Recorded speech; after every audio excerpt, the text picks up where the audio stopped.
It is the world that has been pulled over your eyes to blind you from the truth. It's you liberals who have lifted them up, Howard. Paul, you conservatives make a mistake. You can't afford to strangle hope in people. Without hope, people become dangerous. No, Howard. You liberals have let them invade our society. You give them jobs, political jobs. Paul, you missed the point. It's only the smart ones we move up. Ha, that makes it even worse. No, we have to move them up. If we leave a smart one in the ghetto, he might develop into a leader against us. But if we raise him up into white society, we neutralize him. It really boils down to our ability to accept. We don't need pessimism. What he means by pessimism is resistance. And that's what COINTELPRO was all about, stopping the resistance. I know you're out there. I can feel you now. I know that you're afraid. You're afraid of us. You're afraid of change. We hide it in plain sight. One of Plato's greatest works was the allegory of the cave. I feel in order to understand the political matrix, we need only to look into this allegory. We first have to open our minds to the possibility everything is not as it seems. That things we've always known to be truth may be lies. For if we can't perceive the lies we've ingested, we can't see the bars on our mental conditioning. For that is how you walk out of the cave and see the political matrix.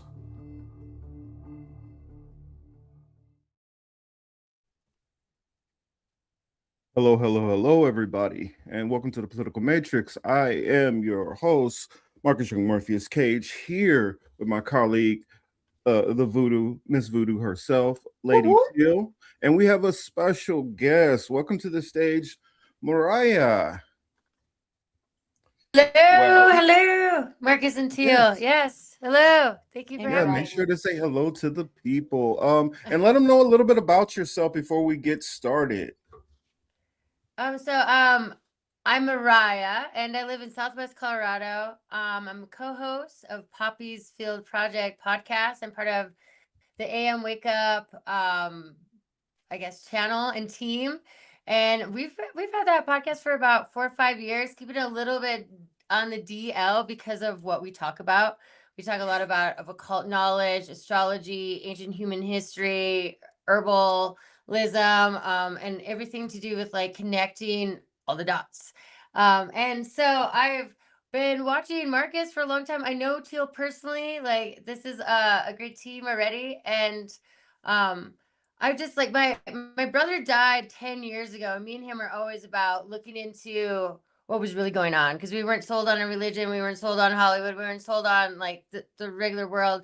And we were always researching. When he died, I was like, I'm going to keep this flag going. And my friend Nova and Matthew, they're like, let's do a podcast, because they're always talking about this stuff. And when you have a passion project like that, then it just brings you everything else. So yeah, that's a little bit about me. I snowboard. I'm an herbalist, astrologer. So thank you everybody for having me. Thanks for everybody listening. Nice. That's pretty cool, because I did start off this show doing speaking a lot about the occult and philosophy and things like that. I've always been kind of big on foreign policy and all that stuff, so it's been kind of a blend. And I think this is a good show to kind of like, I was talking to Liz last night, and I said I kind of have gotten so much caught up with the day-to-day stories more so, and I haven't been infusing enough about the occult stuff as of late. And I kind of want to go back into some of the philosophy, some of the stuff where I kind of started kind of explaining out this matrix. And so this should be fun on the back half of the show to kind of get into some of that stuff. I want to throw a shout out to, some of my friends out there in the chat. I see Miguel is in the building. Jackie, what's up? Good to see you. La Señora Monique is here. What's up? My brother Warren is in the building. Chris H is here also. And so all those others who are in the chat who we haven't seen. I see Kaswarma Kate is here also.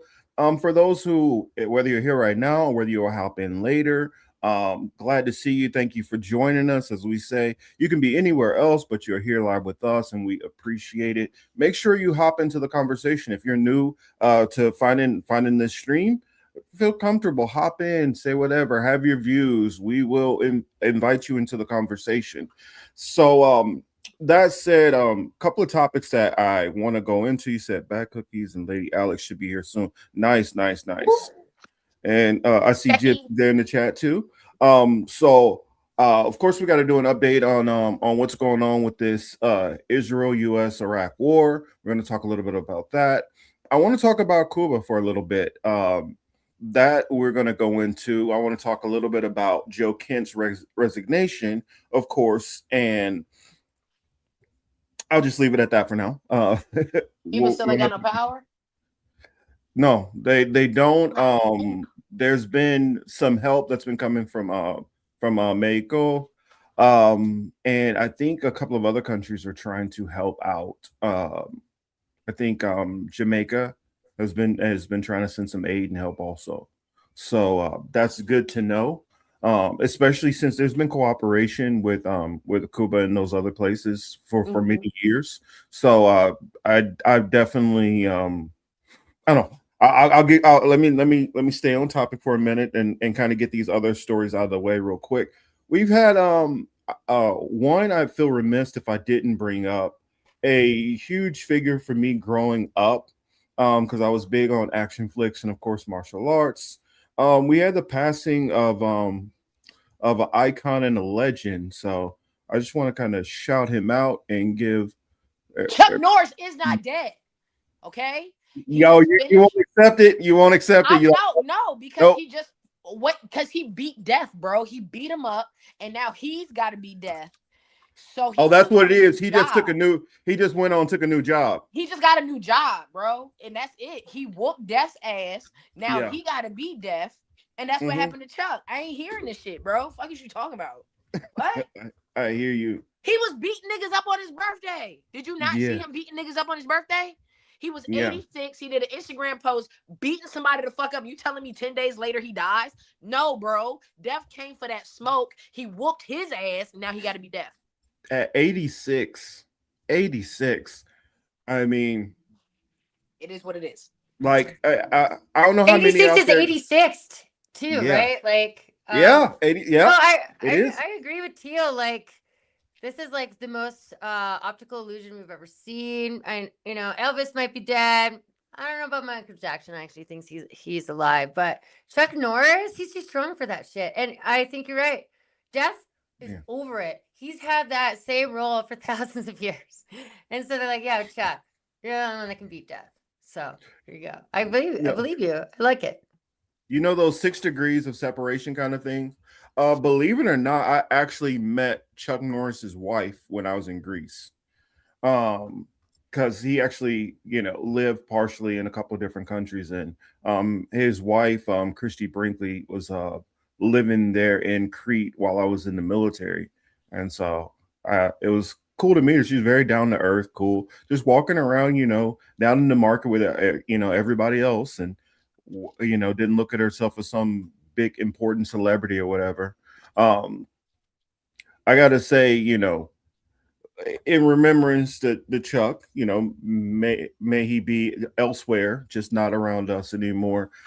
The movie that solidified me as a Chuck Norris fan, the one I guess that blew him up, and when I learned more background to this movie, it made me like him more and more as I was in my early, I guess, 20s or so. The movie Return of the Dragon with Bruce Lee. One of the greatest fight scenes in the movie ever, in my opinion. And the funny thing about it, for those who don't know, they were good friends and they would spar together back and forth. And he decided, I would like to put you into a movie. At that point, Chuck was just competing in tournaments and stuff. And that's literally the movie that like catapulted his career. And why we have Walker Texas Ranger, and why we had the Delta Force movies that he had, and late he was in Expendables. This is why we have like all those great movies to look back to and TV shows. And I don't know, I always thought it. And then I can't remember what was his exercise thing that he used to have. It was always I don't know. I just think that Chuck Norris is a huge icon, and he should definitely be given his flowers. Bowflex. Mm. Bowflex. Bowflex. Because we Oh, that's all right. were forced to watch those infomercials. Infomercials, yeah. Like, especially if you like to watch like TV late at night, you're like, yeah, Bowflex. Yeah, he was like, during that time, we had a drink special. I was in college, and it was called Chuck Norris. Dude, it was just flavored vodka with Red Bull or any energy drink. All the energy drinks were coming out, so it was like a huge explosion. And Chuck Norris shots were like $1, $2. So you just like buy a round for everybody. People were puking all over in the streets because of Chuck Norris. Like, because I worked at a really nice restaurant next to this terrible college bar, and we were just like, people were just puking all over the place. It was that Chuck Norris. He lives in our lot, like in our hearts forever, in one way or another. Yeah. I don't know if y'all ever remember epic rap battles, but it was a thing for a little while online. Hell yeah. One of the best ones ever is what was it, Chuck Norris versus Abraham Lincoln? Yes. He was like, I'm Chuck fucking Norris. As he jumps out of all the Abraham Lincoln pennies he was drowning in. Oh, I don't know. Greatest. I mean, I could talk about this all day, but you want to know something we ain't never heard Chuck say? What? The N-word. No, you know what? You're right about that. Of major celebrities, especially of that time period, I've never heard him like be offensive to anybody. Nope, he was just whooping niggas' asses. Yeah. He ain't never said the N-word. He ain't never dropped the N-bomb. He ain't never said no racist slur. None of that. Just the crazy thing? His co-host, what was his name? Clarence something, who played Trebek on Walker. He died like 20 years ago. It's crazy. And he was much younger. It's like, good gracious. I don't know, but shout out to a real one and a legend. Yeah, we need a warship name. Yeah, why don't they? I mean, hey, break the trend, name a warship after him. I think that's something that everybody will give Trump props on that, even those of us who don't really enjoy the man at all. But yeah, shout out to Chuck. I also noticed another passing of somebody who's been kind of very impactful. I'm not going to say I necessarily have love for this person or hate for this person at all, but this one I just saw just kind of came out of right field and was kind of interesting. So I'm gonna put this on the screen also. I heard Robert Mueller died. And our amazing satire, y'all. And our amazing president was like, yeah, that's what I fucking thought. I'm glad he did. God damn, talk about piss on a nigga grave before he get in it. Mm-hmm. Like, yeah, you dare go against me. Yeah. I'm glad you did. It's the equinox too. The equinox. Yeah, I mean, I think when it could be something. Jesus it Christ could be was born cosmic. and died. Born on the cross, died on the cross. Interesting. Because that's when the equinox is. We're like at the cross. Otherwise, it goes to X when we go all the way to the solstice of the winter or the summer. And so we're right in between. So the equinox, like this is a true cross. And so I believe it's really attached to Easter. I believe in the fall. That's when this guy named Jesus was maybe born. But these deaths and almost like sacrifice, like, do they wait for the equinox or does it happen? Or like they have like a death sentence because of what they do and who they work for. It's very interesting. Mm-hmm. I mean, that is true. Warren said he did have Parkinson's. I think he had Parkinson's for a long time too. Okay. Oh, and that's worse. So okay. Hey, is old boy dead? Who? Back to the Future? No. You're talking about Michael J. Fox? Yeah. No. Michael J. Fox ain't dead. Mm-mm. Oh, okay. No, he got it too. Mm-hmm. The other MJ, there's 3 of them, really. And he's holding on. Honor. But he hasn't been in the media a long time. I mean, he hasn't been out in public a lot lately, so I'd be scared to mention his name, knock on wood, so he don't pop up next. That's a terrible disease too. It's like disease of the mind, almost like zombifying the mind. My aunt just died of like Parkinson's, and it's just a hard battle. So, okay. Sometimes I'm like, are these monsters like, do they die because of their monstrified, version of themselves, or You know sometimes what? just these takes you over. I miss Warren's comment. I do got to bring this up because, hey, we call it, we don't try to like whitewash anything. I forgot about this. He did love Netanyahu, and I do remember he was kind of on the Zionist tip. Now, I know he was kind of quiet of recent years, but I do remember like a good 10 years ago or so, and he was real big into, the whole Zionism movement. I mean, being in that position, I feel like you got to be, don't you think? Yeah, in order for you to be a big time celebrity, I kind of feel like either you have to be or you have to just shut your damn mouth. Yeah, it's one of the two. There's no real in between, Mm-hmm. You have to never speak on anything having to do with the Middle East. And if you do, we're gonna kill you. So watch what you say and count down.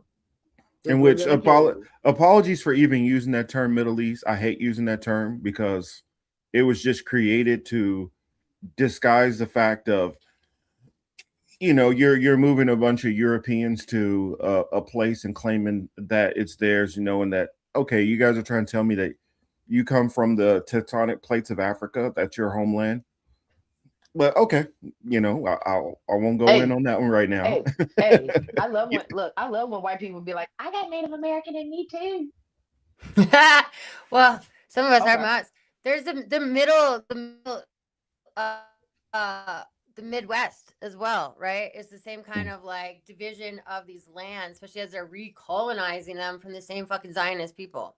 So that's what they were gonna definitely get into, like where we have the Midwest, you're barely West. And it was divided as like the colonization was going through, everyone was trying to go to California for the gold and like the newness, but they had to go through the Midwest, right? Where there might be storms, there might be some native tribes that want to kill you, or all sorts of things, some mountain ranges. And so this Midwest, Middle East, I was thinking the same thing, like it's dividing into this like colonization, but also the conquistadors. They're dividing it up because they're conquering it and they're taking it over and dividing. Yeah. So yeah, you did bring up a little bit. I mean, I hear your points. Definitely makes sense. It's kind of funny. To get to the most middle point of the country, you're actually at almost the edge of the Midwest. What's considered Midwest, because you have to be damn near to at least the middle of Colorado to be directly in the middle. What is it? You got to be on Col. It's where Colfax and 25 meet. Totally. Right before the Continental Divide. I believe the Continental Divide divides this continent because it comes all the way from, Canada, Alaska.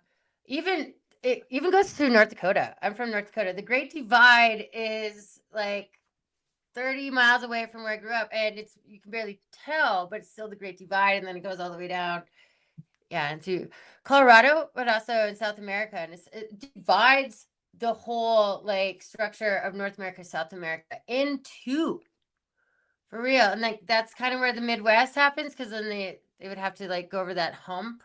But it gets really interesting, like where this colonization, where it's a brand new world. We've only been on this planet for 5,000 years, and we all just started eating berries not that long ago.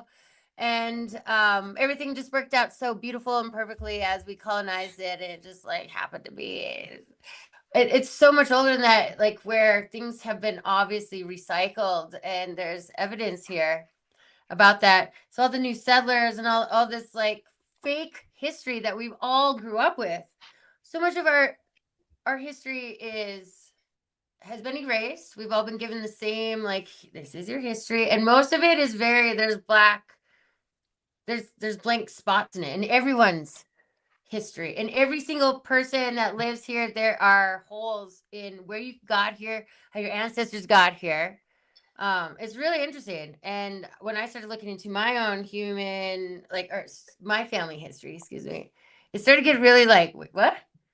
it never added up to the bullshit history books that we were given, right? It never added up to even like the religious bullshit, like what we were given, like history books that were written by the same people that are all tied in with Epstein and Bill Gates, right? They own all the history McGraw books. Hills and shit like that. Yeah. Right. So even the Romans took over the Bible. So whoever writes the history books, like people are like, so like, no, everybody knows that's what happened, but nobody knows what their real family fucking history is. Where, like, how did you get here? Was everybody just like, I'm going to go to college in the New Americas and hopped on a boat with a scholarship? Absolutely not. Absolutely not. Was everybody brought here as slaves? Absolutely not. A lot of people were emerged from the underground as far as the natives go, as far as the new land went, because this continent, I think, got destroyed. We all had to rediscover it. And when the aristocrats came over, they started really fucking shit up. And this started in the 15th century, but it really started taking off in the 18th century. And it wasn't that long ago. We do not know what our great grandparents, how they got here. I know a couple stories. Well, I do, unfortunately, because my family's my great grandfather was an no, that's immigrant. great. Well, my great grandfather was an immigrant, so like my great grandfather came from Haiti. I have a picture of him from like 1895, I believe. Yeah, and that's rare to have But even that. but that's where it stopped. As far as everybody else, my great grandmother, I know of Laura, but and I have pictures from like the 1940s of my grandfather growing up. But by that time, they were already quote unquote sharecroppers, if you may say, you know what I'm saying? So they were already on a piece of land that might have they inherited, you know, later on down the line, but obviously it most likely was their slave master's land because my great grandmother married a passer, and my great grandfather, I have a picture of him. He looks white. You know what I'm saying? So like, I just know though anybody prior to that definitely were slaves. You know. Yeah. Which sucks. And so when it comes to that part of it, that's where my history starts. It starts with my grandfather and his parents, and that's it. Anything prior to that is definitely lost in the sauce, just based off of oppression and systematic things of that nature. But like, my great grandfather came from Haiti. I got one, but I do feel, I feel sad for the people that can't do their ancestry and actually get accurate knowledge or genealogy and stuff like that due to whatever, type of history that is connected to the transatlantic slave trade or just being oppressed and not allowing you to get that type of history or not even being able to keep up with that type of history. Because I mean, we all know they didn't want us to read, they didn't want us to find out where we came from, they didn't want to know what tribe we were part of, if we were part of a tribe, all that, everything in between. And it's still that thing now, because as Mariah brought up about McGraw being a Epstein connected type vibe, then we got the 23andMe, yeah, apple juice connected type of vibe. You know what I'm saying? And then even then, because I was thinking about it, I was like, outside of us having these freedom of speech things, by the way, I do want to talk about freedom of speech today, because shout out Afro Man for definitely putting Afro motherfucking MAN. Happy about that one. But like, having that freedom of speech and knowing that, the same woman that owns 23andMe that happens to be a Zionist sympathizer, we'll say it that way. I've learned new language, Marcus, you see? Look at that. A sympathizer. Cough on that. Knowing that she's one of those and she created YouTube as well. Well, no, it's her sister's YouTube. Her sister. Oh, her sister's YouTube. Well, and I think she just recently sold it, but she sold it to like a friend, and then I think she reacquired a bunch of stocks in it. So her name is technically not on the 23andMe, and it's kind of the same thing with it's Ann Wojcicki and what is it? Is it Sue Wojcicki? But it's the Wojcicki sisters. And but they're still connected. You know what I'm saying? They still got their hands in they it. still got a hand in it. Yeah. And you know what I'm saying? And then they looked out for their homies and was like, oh no, the Jew apple juice people got their stuff white. You know what I'm saying? It's like, damn, we can't believe nothing that y'all tell me or where I came from because it's a lie. Yeah. I mean, I can't say it's a lie, but you know what I'm saying? I'm not the one, sucking on a goddamn Q-tip and sending it in to people. Because I be damned, y'all fucking put my shit at a motherfucking crime scene. I listen to Dave Chappelle, sprinkle some crack on it. I'm not doing that. Yeah, I wouldn't do it either. And another reason why I wouldn't do it is because um it's kind of biased towards whatever your ethnic makeup is, because um when you start trying to search people, especially who are black and indigenous, because of forced migration and over the recent forced migration, it's a lot harder to be able to trace it back. And so a lot of people think, well, even if you came over through the transatlantic slave trade, you'll think, oh, well, my family went into North Carolina, Virginia, one of those places, and then we moved to New York or we moved to Chicago, and that's it. It's normally not that simple. You might have came in through Jamestown or something like that, and then you were shipped down to a plantation in Mississippi, and then they went down into like the Bahamas, and because at different time periods, some of the slavery became illegal in certain places, and so you could not buy more slaves. So they would ship slaves to other places, and they would have breeding plantations. Ooh. And the breeding plantations is how they were able to skirt the fact that they couldn't import more slaves. That's the reason why I'll push back real heavily on some people. It's like, well, the transatlantic slave trade doesn't make that much sense because most of the slaves didn't even come from Africa straight to America. I'm like, yeah, but you're leaving out breeding. You're ignoring that whole part. And even with the breeding farms, most of that happened in the Caribbean, whether that was Bahamas, whether that was Trinidad and Tobago, whether that was Jamaica. It happened in those areas, Haiti. There was some of it that still did happen illegally in the States, because once they figured out they were doing the breeding farm, they made that part illegal. They did not make it illegal for you to send your slave somewhere else to be bred. And so that was ways where, even though they would say, oh, well, we made this new law to kind of push or slow down slavery, they continued in different ways. And I guess since we're on the topic already, we might as well just keep on going on this topic, and then we can kind of bounce around. One thing when we start talking about slavery that I think people miss, and in the Latino community, they especially don't tie this together. Many of the original slaves who were in here were Latino, also were Native American. It wasn't just black people. The reason why they started to lean more towards black slaves more than anything is because many of the natives who knew this land, there were more rebellions, there were more escapes, and they like, okay, this is just too much of a freaking headache. We also have many of our people getting killed in the middle of the night, and so they were like, okay, we're gonna start kind of going away from this more problematic, resource, as they would have looked at it. And so since you had people who, okay, if I escape, I can dip off into all these other areas. I know the terrain way better than you, so you can't keep up with me. That's the reason why slave masters started to imply some of the methods that slavery in the biblical days used to do. They would literally take, for instance, say you lived in Assyria, and they enslaved the Assyrians. The Assyrians would get put into the Babylonian regions. The Babylonians would get put into another area, and they would constantly move people around. And they did the same thing here also.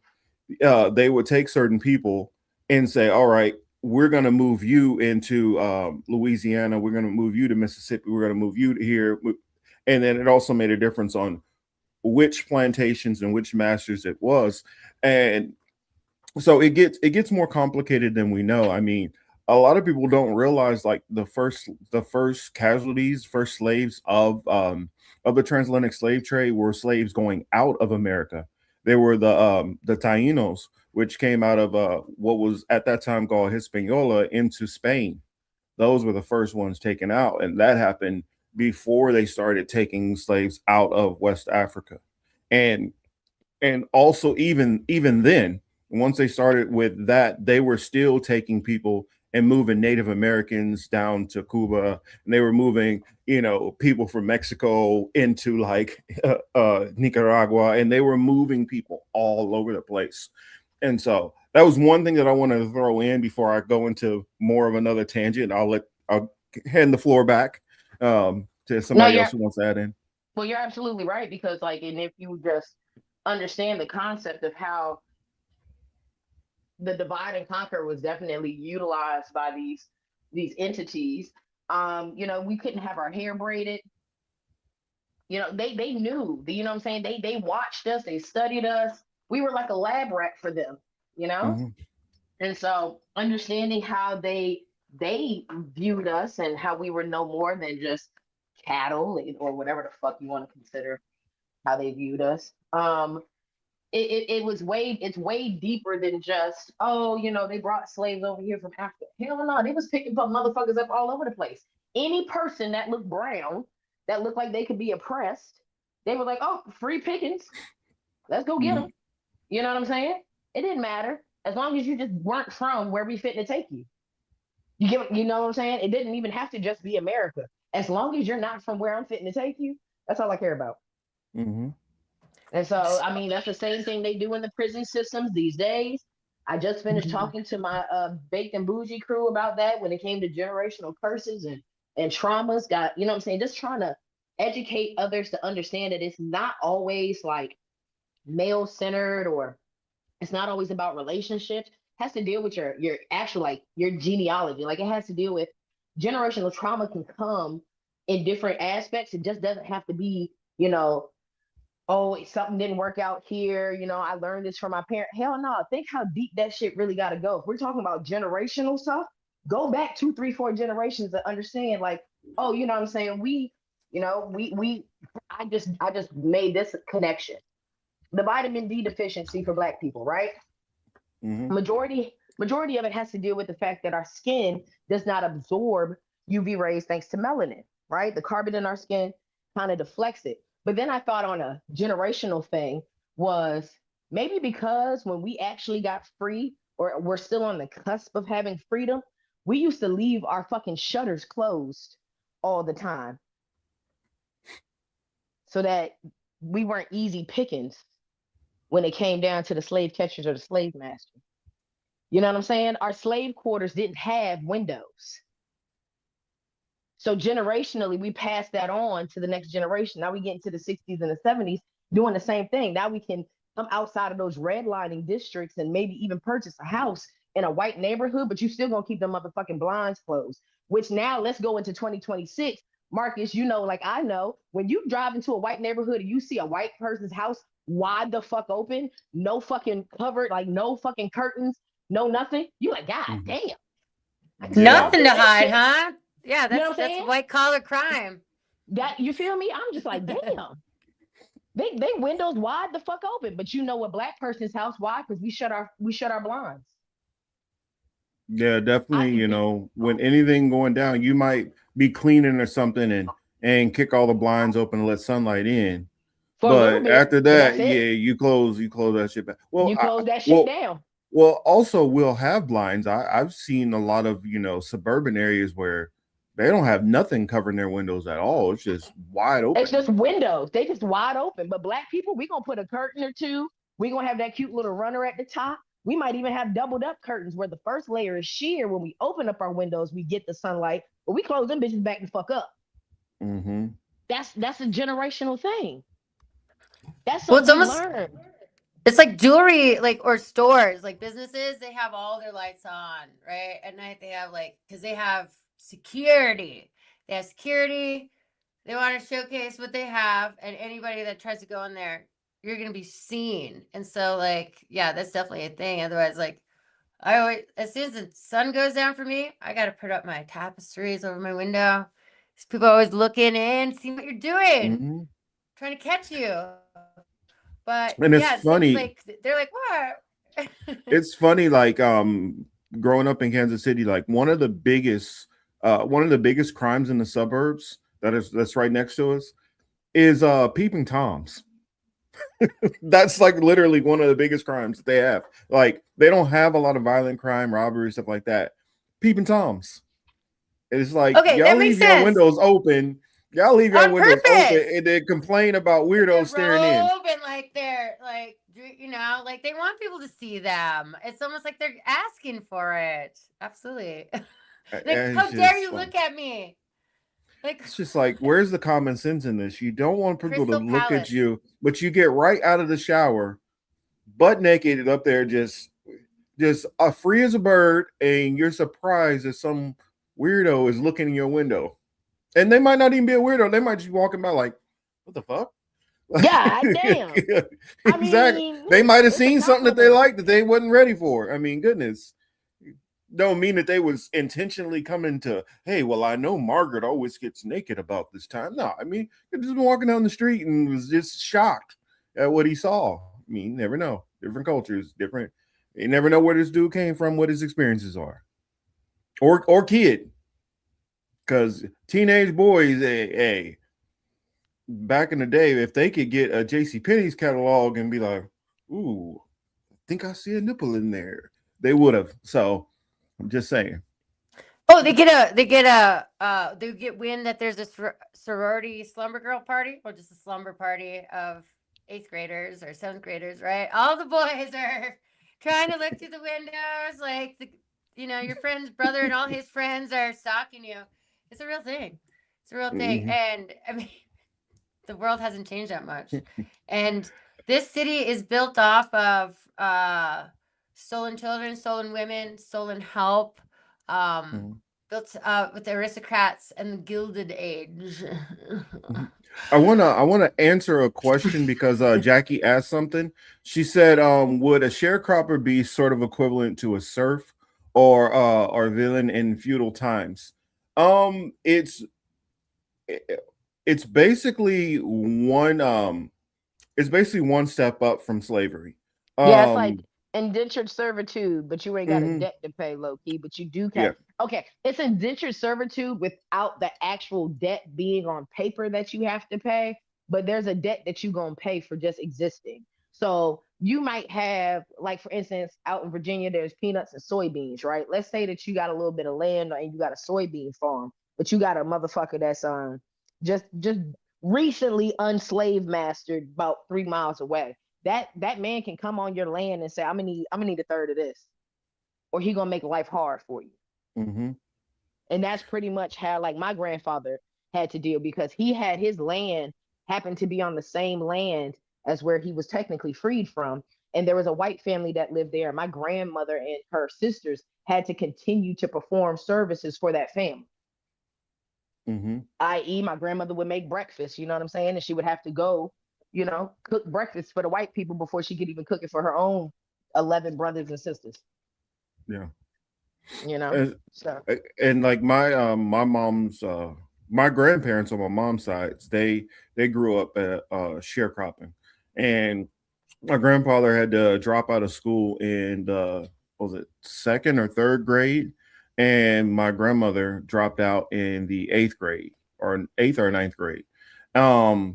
That didn't stop them from being, successful later on. My grandfather working for like 40 years at the railroad. My grandmother working about that equivalent at KU Medical Center. But and she kind of worked in the nursing field. But what they had to do was, in order for them to have a place to stay, they had to basically work the fields of somebody else's land. And they were never really given, they were given very, very little in pay to be able to survive on their own. Like, they never could basically get out from under this debt to be able to go and own their own land. It was always like, okay, well, you didn't get enough of cotton, or it wasn't cotton, it was it would have been like corn more than likely, or wheat or barley. You didn't pick enough of this, so we're only giving you this much, and this basically just enough to feed your family.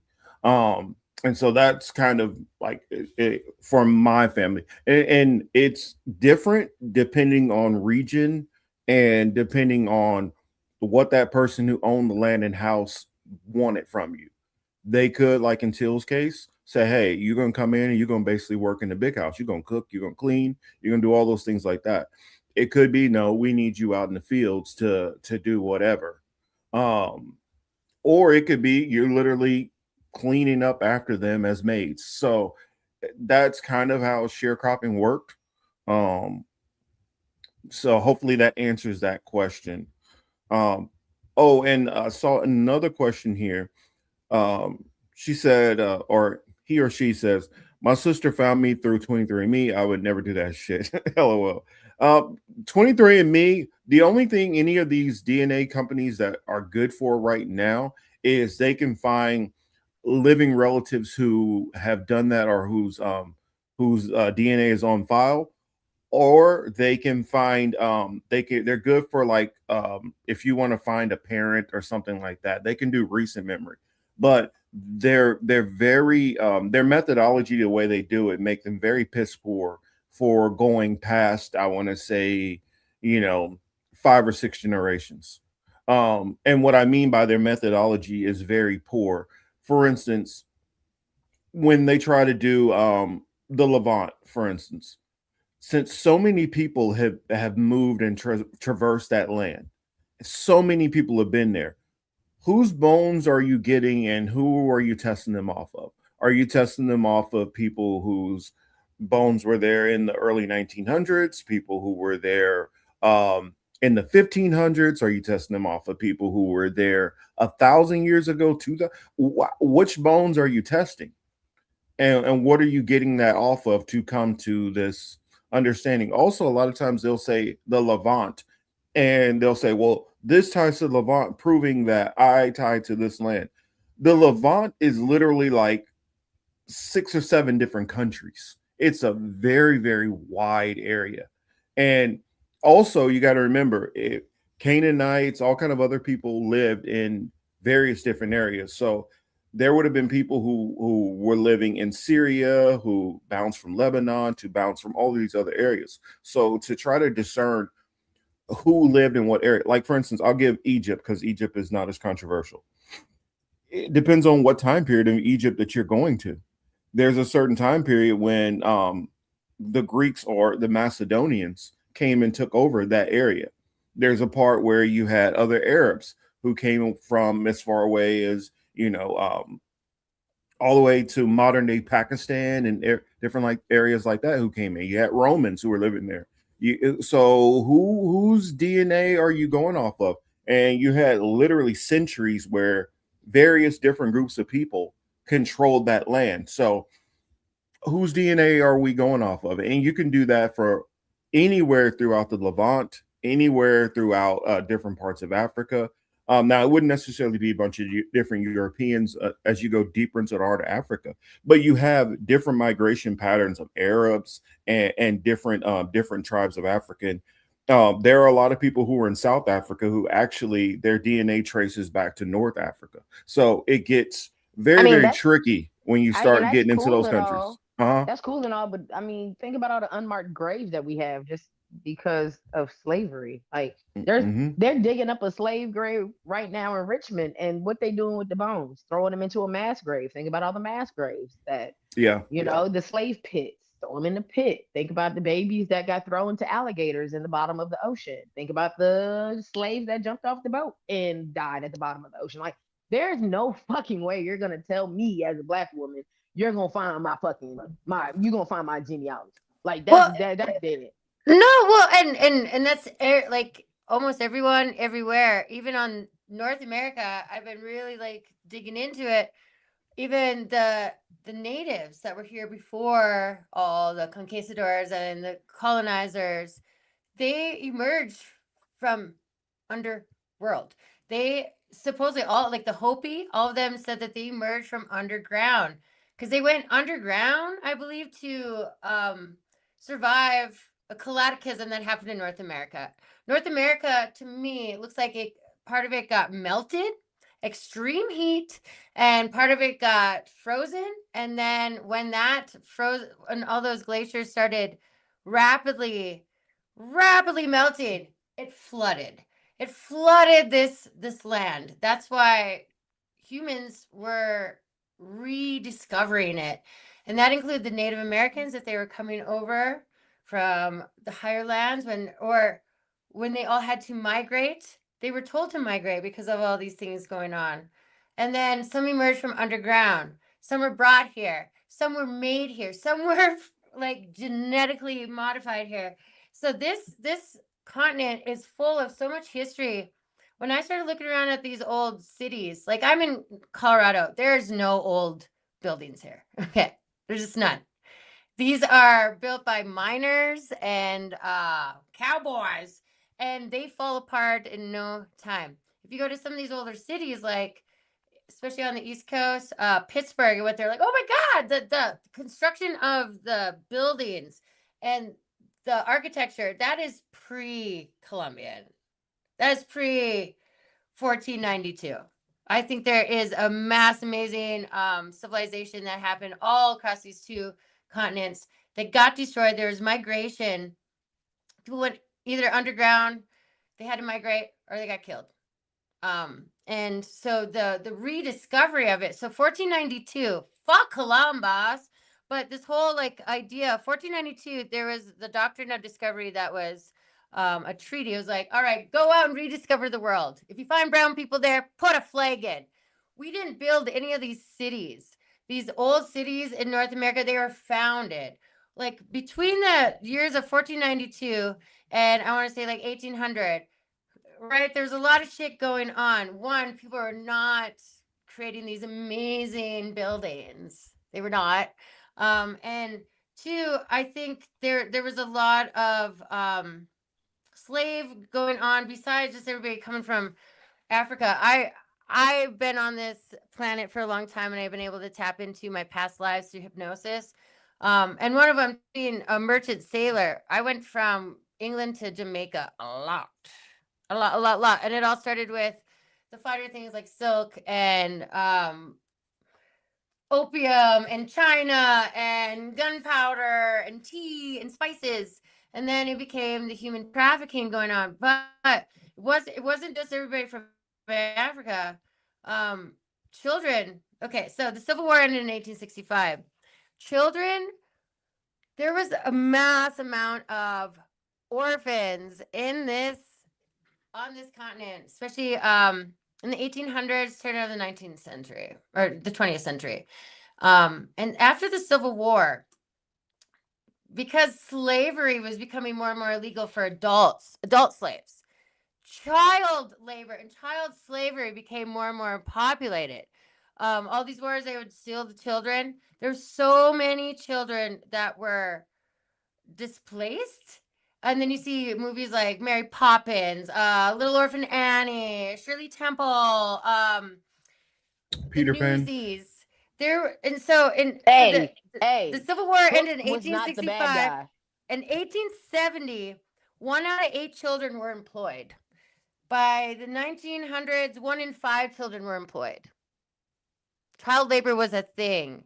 It was huge because there were no more adults. Because the adults remembered the old world. They either got slaughtered, and if they remember, they got put into insane asylums.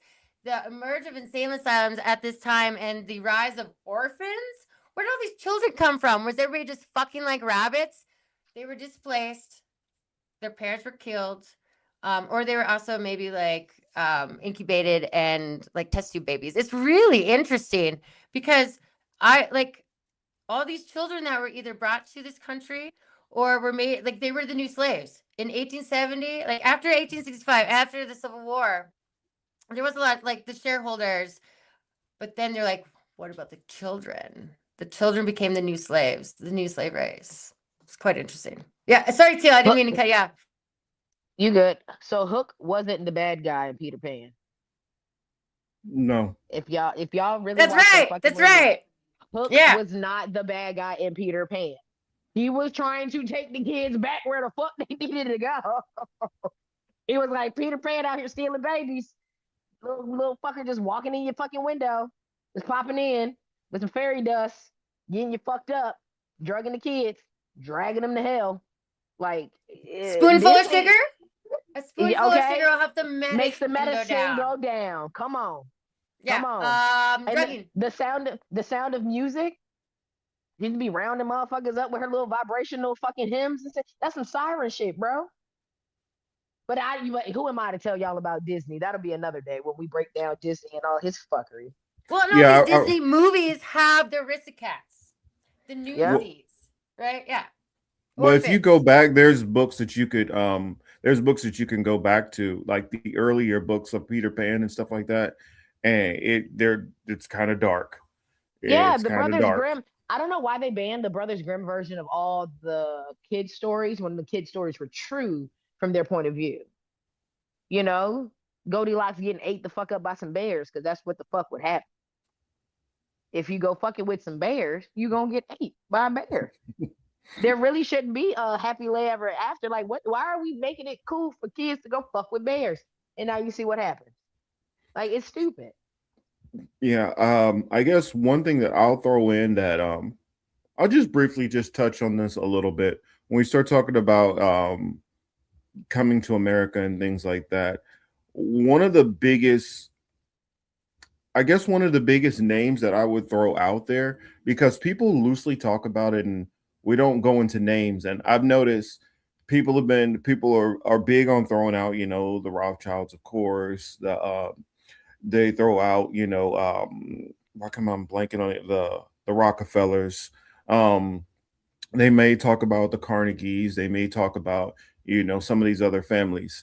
I think that there's not enough emphasis brought into some of the people who've kind of faded into the background, who had a big impact on America. And one that I would like to bring up, which I'm going to go into eventually very deeply one of these days, is the House of Orange of Nassau. And they are the creators of the Dutch East Indian Company,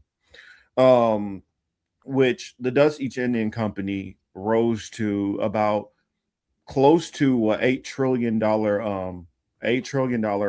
network, or family house, whichever you want to put it as, where they controlled a lot of the spice trade and things like that going out of Asia. Also responsible for many, many, many massacres and things like that.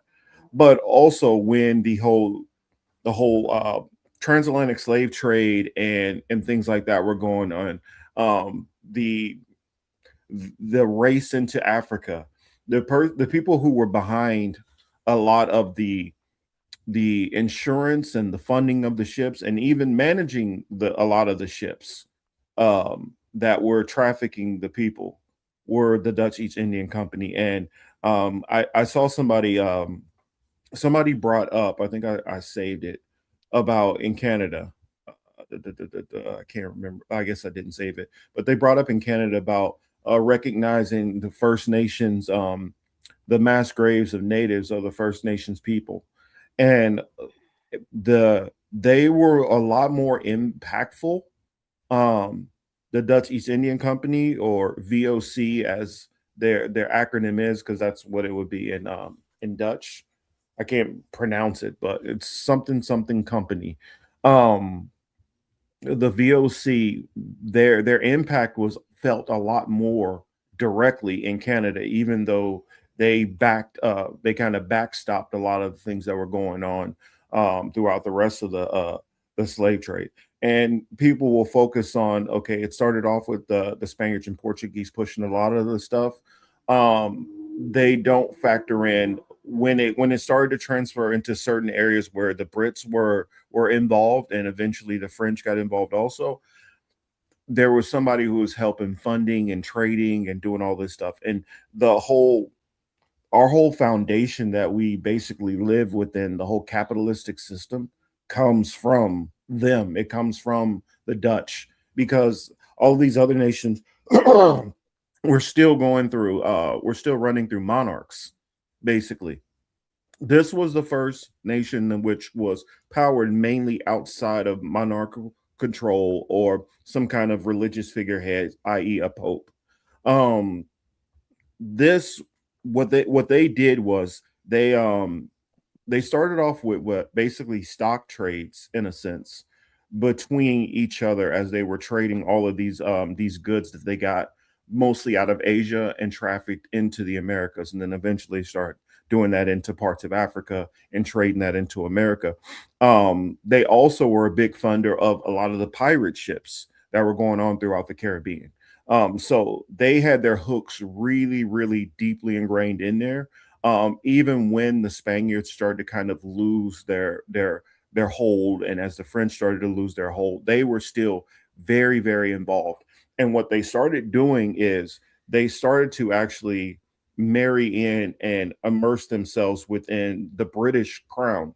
And so when it got to their disillusionment and they became nationalized into the Dutch government, that's when that power center became nationalized within Denmark. And I know people will start talking about, when they talk about that area, the person that they love to bring up most of the time, uh, damn, why come I can't remember his name right now? Who went into the Congo? Leopold. Leopold Leo, II. Leopold II. Leopold II was empowered to do his genocide and slavery and all that by the wealth that was acquired from the House of Orange. And so that House of Orange, the reason why New York was called New Amsterdam, it's because of them and their foundation, the stock market that we're used to. They were the first persons to say, if you're an average person and you want to invest in a stock, and they would invest in trades, wars, all kind of different things like that. That allowed the average common man to get to the level of being, like royalty. And that is the rise of when you started to have the JP Morgan type people, where they weren't of royal decree, but they started to amass these types of wealth um, outside of being, royalty. Now, granted, you did have like House of Windsor and people like that, which had their wealth and got passed down, and their generations are no longer necessarily all royalty, but are able to take that money and then fuel it into other things, like you had with the O'Kane Fionns, which is the Kennedys, and what you had with like the Bushes and things like that. So that's, sorry, it was a long spiel, but just wanted to throw all that in there too. Sorry, anybody wanted to hop in? Oh, okay, so you're talking about Leopold II, Belgium. He Mm-hmm. So part of the research, where what I've been looking at, the World Trade Fair, the Mm-hmm. World Fair, excuse me, of the world. We're going on during this whole transition of the old world to the new world, and it coincides with all these great fires. All these great fires all over Europe and also the United States, kind of coincide with these world fairs. And Leopold, in 1897, he had a world fair. Now they started in there was one in 1876 in Philly, 1776 in I'm sorry, that was the fair. They started in the early mid 1800s, and these world fairs, there was one in London, but Leopold was part of that. And what they were doing was they were showcasing all their discoveries, right? Because the doctrine of discovery, they went around the world and then they showcased a lot of this technology that they found, archaeology, architecture, and also humans. In some of the world fairs, they would have, like, they would go find tribe members, especially from, oh boy, what's the one really, really south? Patagonia. Patagonia tribe members were like circus freaks being shown at the these world fairs. And these world fairs, they were showcasing these crystal palaces. They were showcasing this technology that they had discovered from the Tartarian empires that were left over. And so they were showcasing them to the public, all the aristocrats, right? Showcasing them off, and then they would auction them off, sell them, and then burn. A lot of these cities had great fires, and then burn a lot of the evidence of the old world so that they can kind of cover it up, and also start creating like new parts of the cities. That's why you see a lot of the cities have old awesome architecture. And then yeah, I was like, all the different words.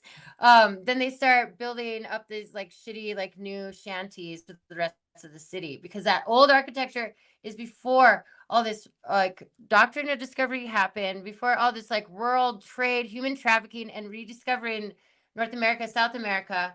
And the Aristocats, they came over here and they basically took their wives and they either made their children or sold the children a lot of times.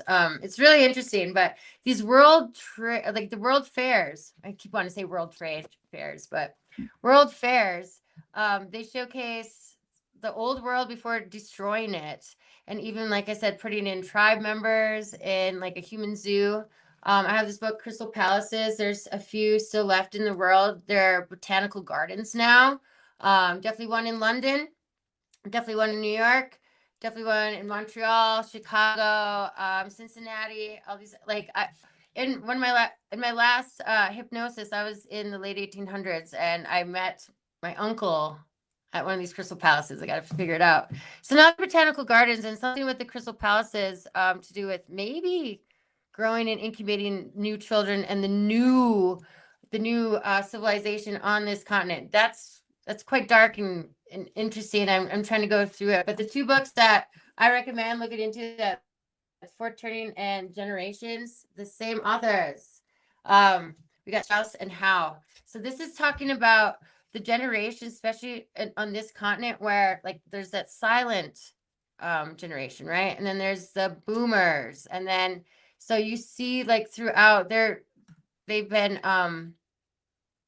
documenting the changes in the generations and also correlating them with astrology, which is crazy, but a lot of stuff going on. This continent, North America, has so much history that we need to tap into. It's a touchy subject because some people think that they know that their history, and it's so close to home that people actually kind of resist it, that you'll find. Till, did you want to add in? Hey, I saw that comment that you posted for a second. That YouTube deleted my comment. Yeah, you saw that, right? Mm-hmm. Yeah. Okay. I don't give a damn. I read it. So yeah, all the mass graves of the indigenous that are in Canada, same thing. Same thing. Let me say it again. Same thing. That's where my family came through, was Canada. Child. Here, So and I'm here. Let me say this real quick, and I'll give it right back to you. I started to comment. I said it reminds me of their disgusting saying, "Kill the Indian, save the man." But sorry, back to you. Save the white man. You forgot that part. Well, no, this is what they were doing with the native kids. But they that's were what trying I'm saying. to convert them. Yeah. Kill the Indian to save the white man. You got to finish the whole sentence. Politically correct. Make sure you input that part, because the natives weren't killing each other to save the man. No, that was not the case. And so now we even have, like, going back to the original comment about the mass graves, like all of the indigenous kids that go missing, all of the indigenous women that go missing, it sucks because they'll never have a name.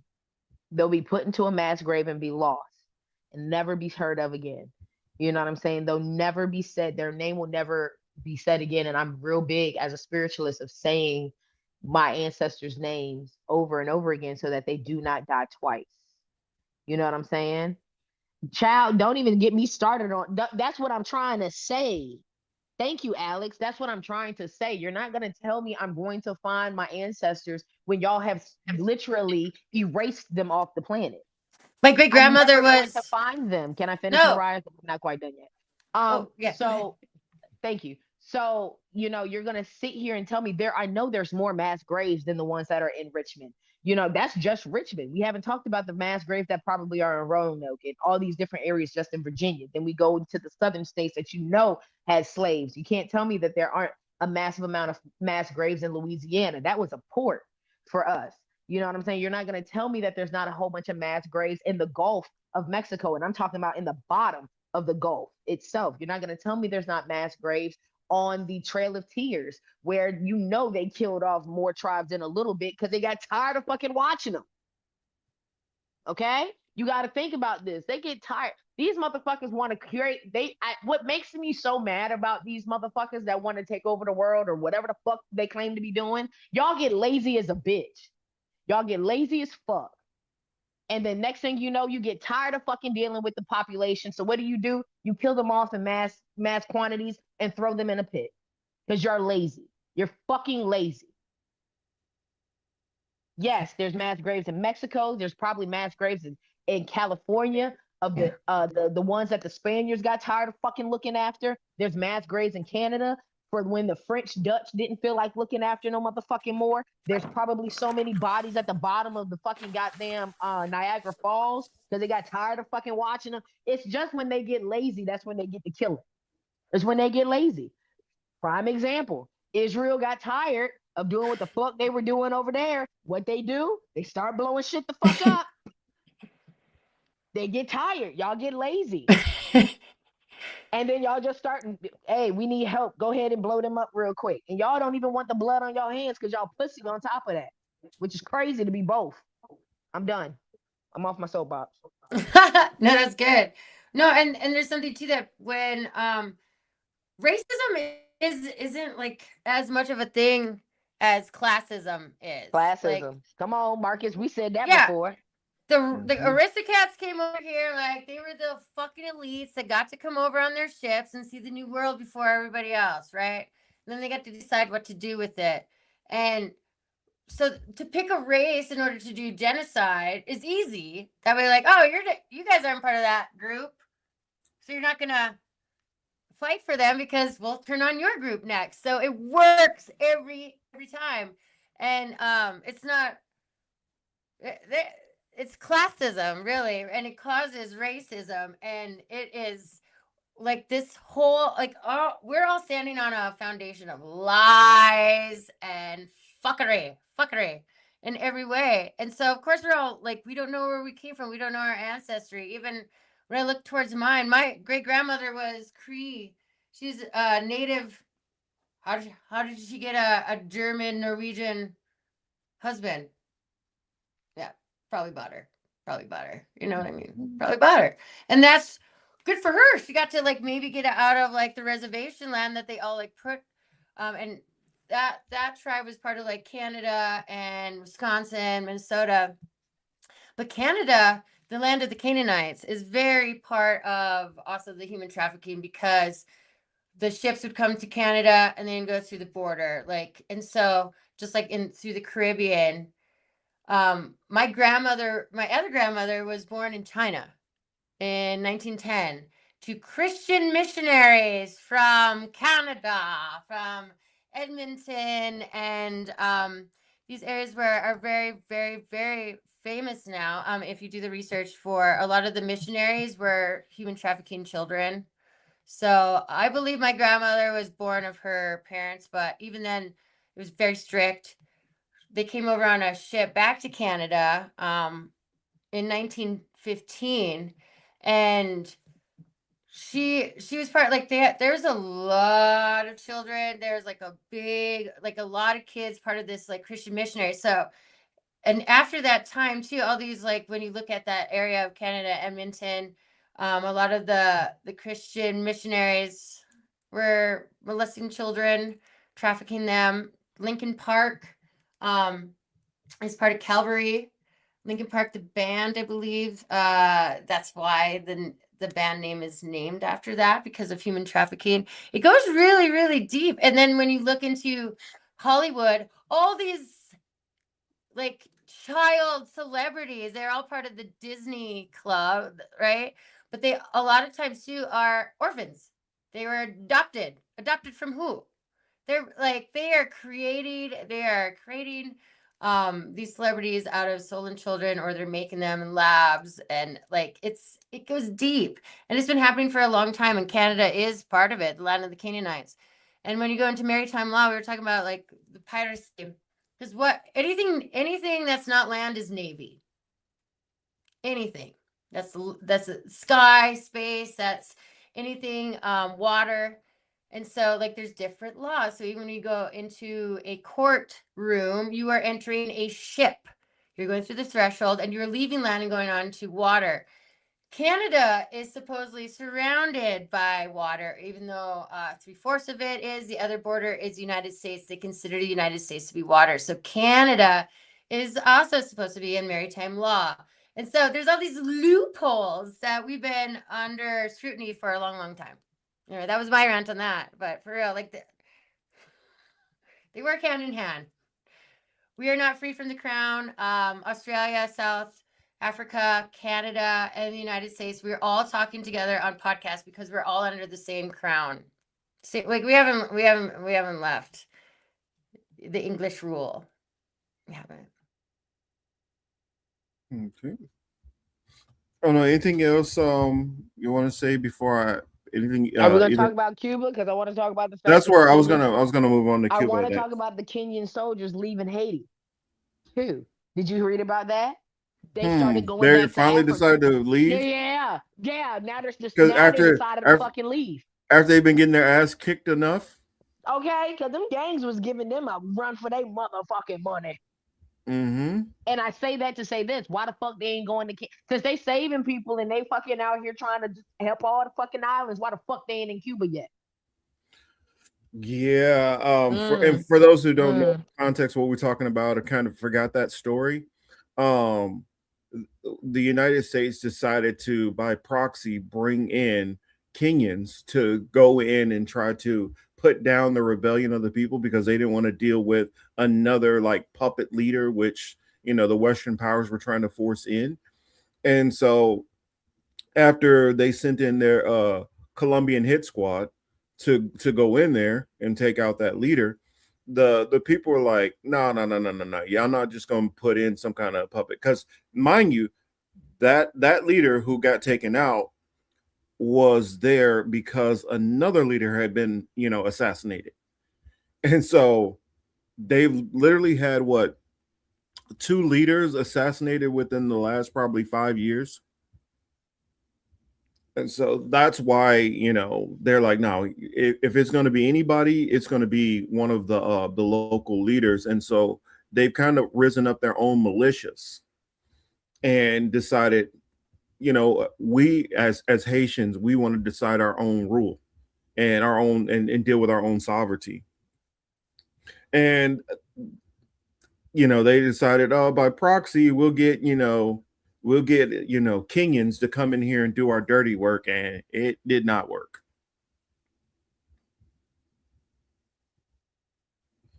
Yes, so that's so it's kind of that's always a bright update when I hear something like that. I mean, it's just like when you hear all the assassination attempts on Ibrahim Traore that aren't working.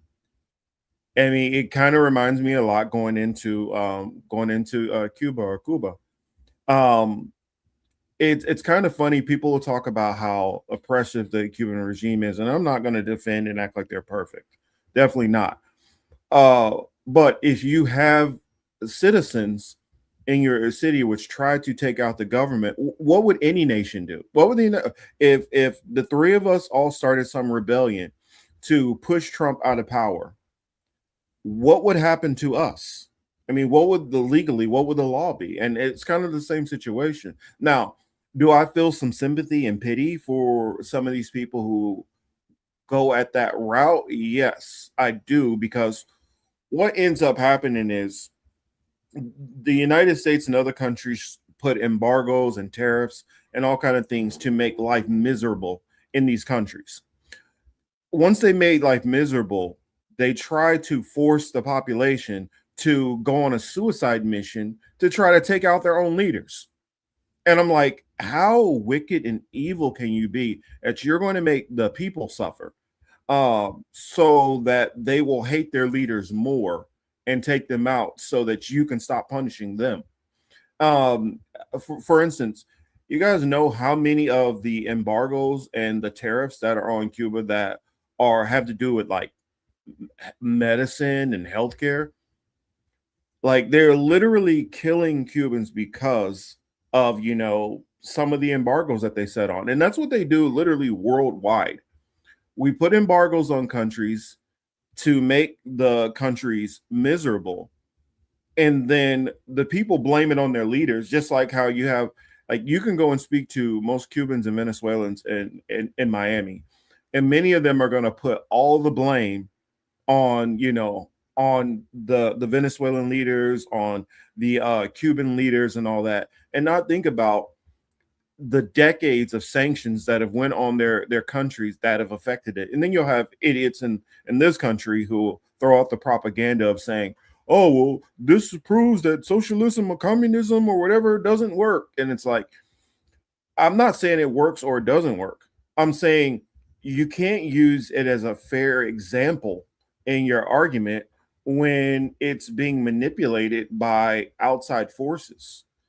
I mean, so that's. And then they get lazy and then they start killing and it's a cycle. Then they give you the rules that you got to follow. But they're going to tell you, I mean, y'all can do what y'all want to do. By all means, do what y'all want to do. Whoop-de-whoop-de-whoop. But then they start sending in little drops of bullshit. Look at Haiti. Prime example. All of the islands that they have something they want, they always let them get they let them get a little bit of far. They let them, get a little bit of rope. But the rope has stipulations to it. Yeah, we're gonna let them be, communists, or we're gonna let them be socialists, or we're gonna let them, we're just gonna watch from a distance. But they're still watching nevertheless. And then they interject themselves, they start killing everybody, and then they go, told y'all it wasn't gonna work. Bitch, what the fuck you mean? You didn't even let it work. But when you need help, and America's so quick to say, hey, we'll help you. We'll help you. They help, but they got a knife behind their back. They be ready to chop you real down at the knee.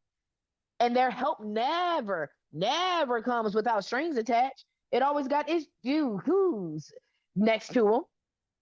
Read between those lines. And they always got their hand in it too. That's all I wanted to say, Marcus. I ain't mean to cut you off. No, you're fine. You can cut me off. I just heard that part where you said, you know what I'm saying? Because we trying to be socialist or communist. Man, we don't never get the chance to even let them be great, because then we got to stick our two cents in it, and now we killing them. And then it'd be like, and then it's not just outright blatant killing. It's killing as if in a, well, we just gonna let them kill each other. Yeah, start the fight. They start the fight, and then when everybody starts fighting, they're like, oh, we got to pull back. Rwanda? Yeah, they throw the rock to shatter the glass house. They throw the rock, and then they hide their fucking hands. Yep. Like, we can't handle this. So you have you're the superpower that came in to fuck shit up to begin with, and then and then we decide, and I talk about the military, industrial complex, decide whether to intervene or not, depending on if it's beneficial to our pocketbooks or not. So fucked up. Yeah, I wanted to push back on something I said. I saw somebody say that it wasn't against medicine. That is a bold-faced lie. It wasn't. It was sanctions against medicine into Cuba. That I believe that was one of the 1992 sanctions. So if you go through the actual list, you can literally just Google this stuff. It's right there. The information tells you exactly what it was on. So to say, oh no, it wasn't on medicine, yes, it was. Well, the illusion is that the world, we're against communism, we're against where we can justify all these wars we've been doing for decades, right? Because we have this communism fear, and so if you're considered a communist country, even by maybe another overlord making you a communist country island, that you're punished, that the world will punish you, and that's sort of like the message. You don't get to be the rest. You don't get to interact with the rest of the world because you're different.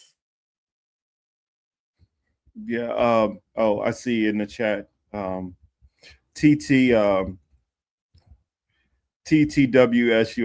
Hey, it's definitely no hard feelings or anything. I think that you were definitely making good points and good arguments from your perspective. But I was telling myself also after the exchange last week that I got to keep in mind. Also I need to get more information when I'm having discussions back and forth with people to kind of get the person's context and viewpoint on where they're seeing things from, and mine also, and it can inform for a much better conversation or debate, because then you understand this person's worldview and your worldview and information that you might have, information that you know what I'm saying. So you can see each other's sides a lot better, and I do think that if I lived outside of the U.S., I probably would have come to some of the conclusions that you had said, because I think I would have saw things better. I think for people who live outside of the U.S., I think it's not easy for them to understand the level of propaganda that we live in the United States,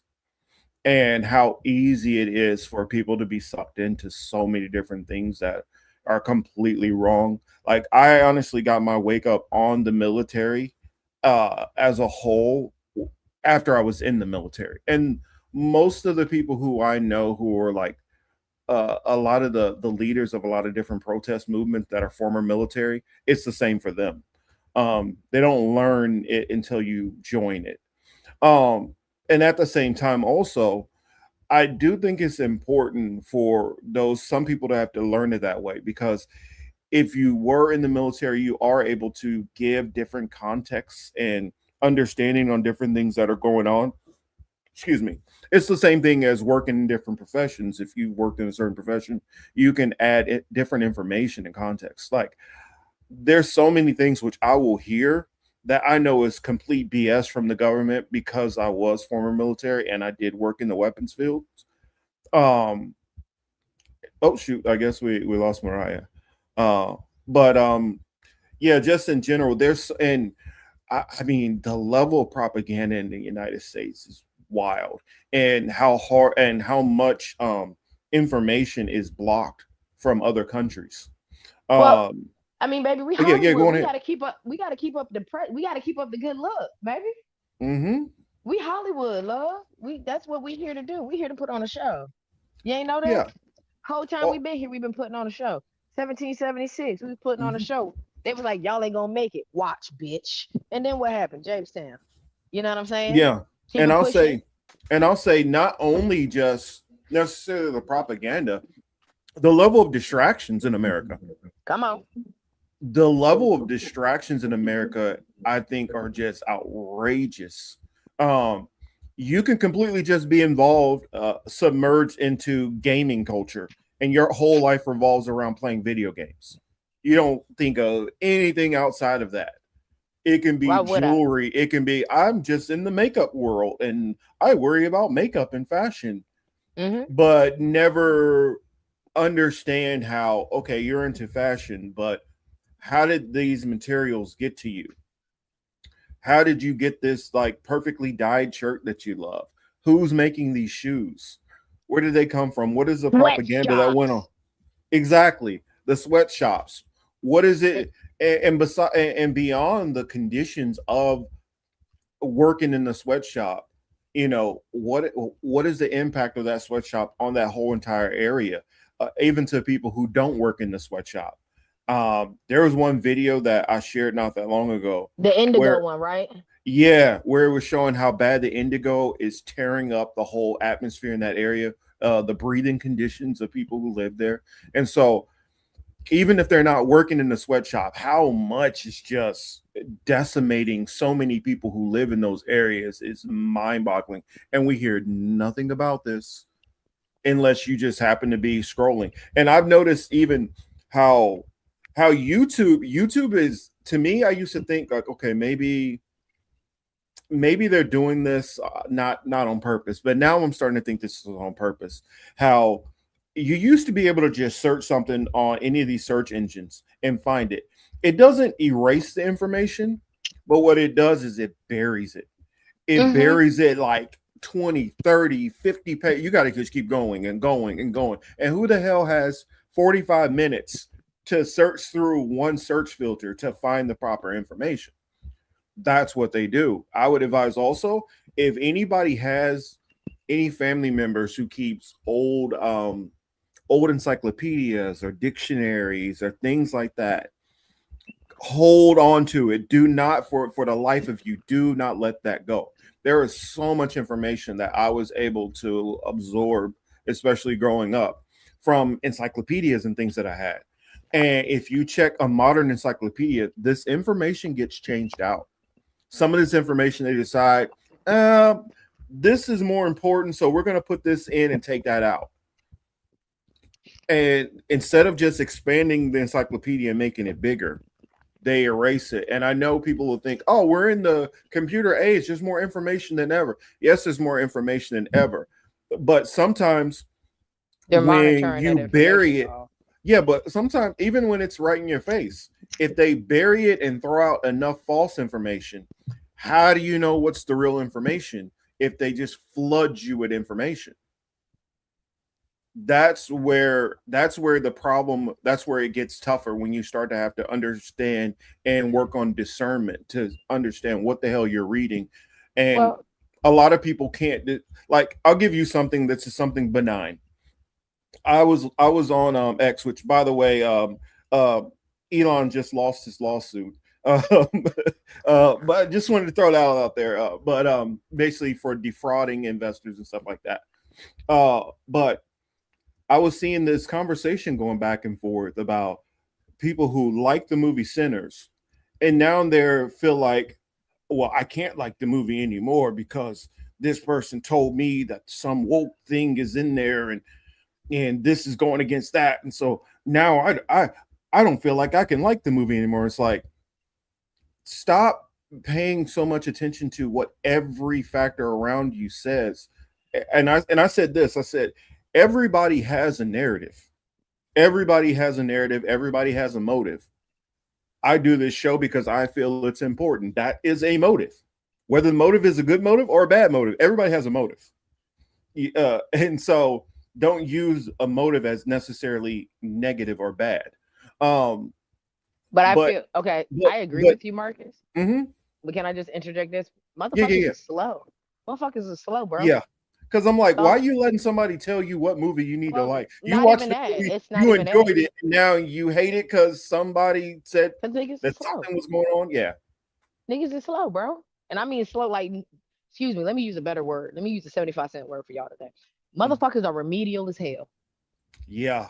Because if you're, okay, prime example, going back to your Google thing, if you search something on Google, motherfuckers is Mm. lazy and remedial. They won't Yep. go to page 20 to see what the fuck it really was in 2012. They gonna stop on page 2 because they lazy.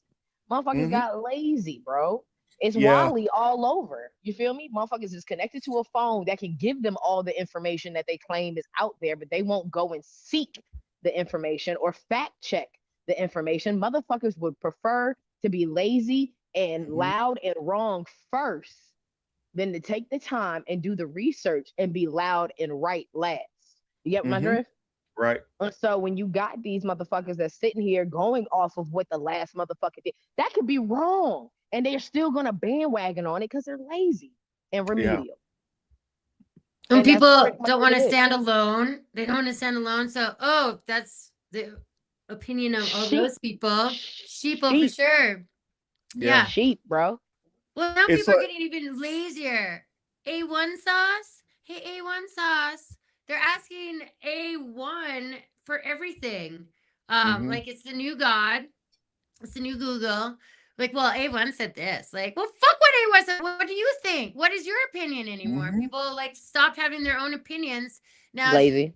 yeah, now it's A1 sauce all day. Yeah. It's Lazy. just like You're right. the search has gotten so bad that, like, because I have to use the search a lot for different things at work. And say for instance, um you're looking up a specific brand like Yeti, for instance. You're looking for Yeti because some other jackass paid more money to get themselves to the top of the search. You're getting all these other tumblers that are not Yeti. I asked for fucking Yeti. I didn't ask for this other shit. Give me fucking Yeti. And I get that that's on something that's kind of, benign or whatever. It's not that big of a deal, but that's what showed me how bad the search is. Now, if I'm looking for this one specific thing, that's what should be what comes up. And then you can give me the next, who all these other jackasses paid a bunch of money to get their stuff up there. Yeah, then put them right after. But give me what I asked for first. But I like how you even brought up Yeti. So prime example, something that I've noticed in Mm-hmm. just marketing in itself. Okay, Yeti starts with the letter Y, Mm-hmm. but Stanley starts with S. So I'll just get a Stanley cup too. I'll just get the Stanley cup. You get what I'm saying? Because it comes first in the alphabet too. They'll give you that. If they paid more, they'll be number one, but then they'll give you an alternative that might not even make it to that section. It doesn't Mm-hmm. even have to be alphabetical, it just has to be in that order. So I'm looking for a Yeti cup or I'm looking for a Yeti cooler, but now I got a Stanley in my face. You know what I'm saying? Yeah, I completely understand what you're saying. Now, another thing that I want to bring up before we jump Yep. off this topic is motherfuckers don't read. Okay, I've been standing on that for 10, 15,000 years. Motherfuckers don't read. Mm-hmm. Oh yeah, we also diverged off of the topic. I got to go back to it, so I'll make sure I get out my final points before we move on. Back to Cuba. Trump is going to keep trying this, and this reminds me of what happens in late stages of empires. When you start spreading yourself too thin with every freaking war that you can get yourself into, leave shit alone. Why are you so worried about everybody else? I look at it like this. Um, Cuba's dealt with enough. Why don't you take all these sanctions off and let this country just live and breathe? Leave them the fuck alone. But they don't want to do that because the wealthy want to take it. Like I got so infuriated. Somebody at work, he's from Guatemala. He decided to move here on his own. Perfectly fine, cool. Do what you do. And he's like, I think it'll be good for them for the United States to come in and take over. No, it's not good for somebody else to come and take over. It didn't work out good for any of the countries the United States comes and takes over. You wanted to be like Hawaii, where it's getting to the point where Hawaiians can't even live comfortably in their own country that they've grown up in. I granted we look at it as a state, but it's their country. Um, you want that to just be another playground for the ultra rich, as if they don't have enough. So no, I'm never going to co-sign the United States going and taking anything in any countries. That's the reason why when Venezuela beat the U.S. in the World Baseball Classic, I loved it so much. Granted, it's more of a pure win, but still, let them be able to have that pride for the moment instead of being stomped out by the U.S. in every single way. And it's just watching the US, what they do, it's never enough. It's never enough. They just always got to keep going through. I wasn't even going to bring up that one because I'll go on and on and on if we start talking about Puerto Rico. I'm not going to go there. But yeah, I mean, you don't want to go into like what goes on with the Jones Acts and Promesa and what Bayer has done to the soil there and so many different things. How there's a the high cancer rate in particularly young women. Um, it just infuriates me that, and then it's not bad enough what the United States is going and doing in all these other countries around the world.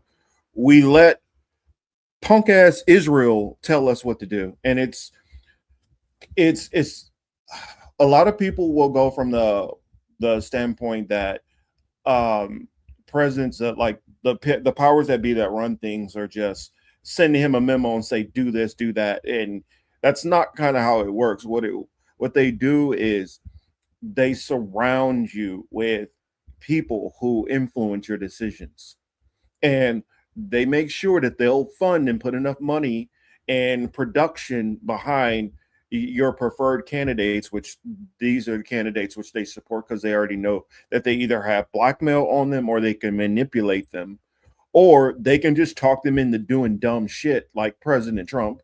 And so many of these people that I watch around who are like, um, I you know, I watched somebody the other day who tried to give Trump the benefit of the doubt. One of these generals who I do respect his opinion on military, but he started talking about how, Trump's instincts normally to do. No, Trump has shit instincts. He's a fucking idiot. He's always been a fucking idiot. What it is when he says this ridiculous shit, you guys always give the benefit of the doubt. And I watch it, and I'm not going to try to defend Obama. That's not what I'm trying to do. But I just so happen to notice whenever it's somebody who's a woman or they got a little melanin to themselves, you question every fucking thing that they do. But when they happen to be a fucking white man, y'all just kind of, well, I think more than likely what he means to do good. No, stop that bullshit. I'm tired of always saying white is right. Stop giving people this credit. If you're gonna judge every black person and every woman and every Latino and every brown person and every Arab, and you're gonna be critical of every fucking thing that they say, this energy needs to be kept across the board.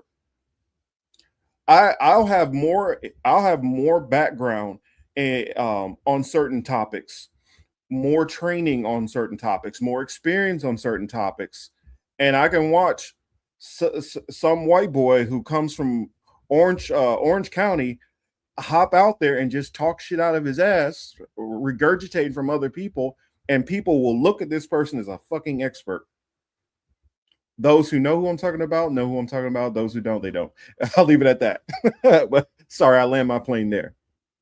I'm just tired of seeing fucking people taking certain people and whatever they say, giving it the benefit of the doubt, when I know people like myself always got to fucking prove every fucking thing we say. I'm fine with proving it. Just keep that energy across the board. I'm sorry, y'all. I land my plane. Well, and that's a good example of we got to punch up, not across, where, like I said, it's always this class thing, the ever-rising middle class, because we're always being suppressed. Middle class is like, people laugh at like what the thought of that anymore, because the gap between the lower class and the higher class is so vast. But it's always been, and a lot of the people at the top are fucking idiots. As history shows, a lot of the kings and queens illiterate, and telling everybody else how to run and rule, and keeps everybody else fighting each other, trying to prove ourselves to these fucking idiots that are like supposedly above us just because of class and bloodlines and incomes and rape and murder and war. I don't think so.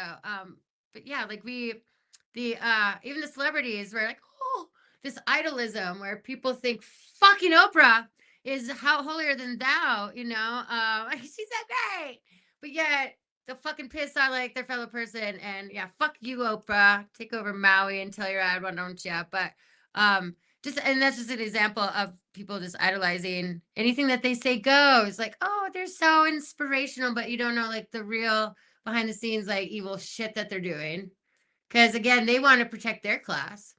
I'm not gonna give it away to you. Yeah, I gotta push back on this real quick.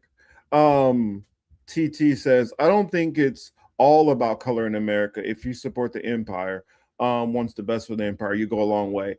Yes and no. I mean, there's some truth to that. A perfect example is look at Trump's administration.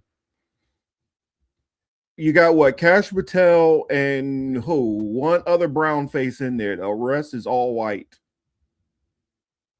The rest is all white. I don't like to look at it this way, because I know in other countries it's race is not nearly as much of a factor. But in America it is. And it may not be for the average person. We may not care as much person to person level, but for the people who run this country, it does make a difference. And if you do support the empire and you're of different colors, yes, you can be used as a token, but they only need so many tokens. And so after they filled their quota on tokens, the rest of you guys can go pound sand. That's how it really is. They're going to get enough women to go along with misogynist things. They'll get enough black people to besmirch other black people. They'll get lesbians and trans to talk shit on lesbians and trans. They're going to get their tokens. But this is all still meant for a certain power base. They say Carl Zah made an amazing point that George Bush Jr.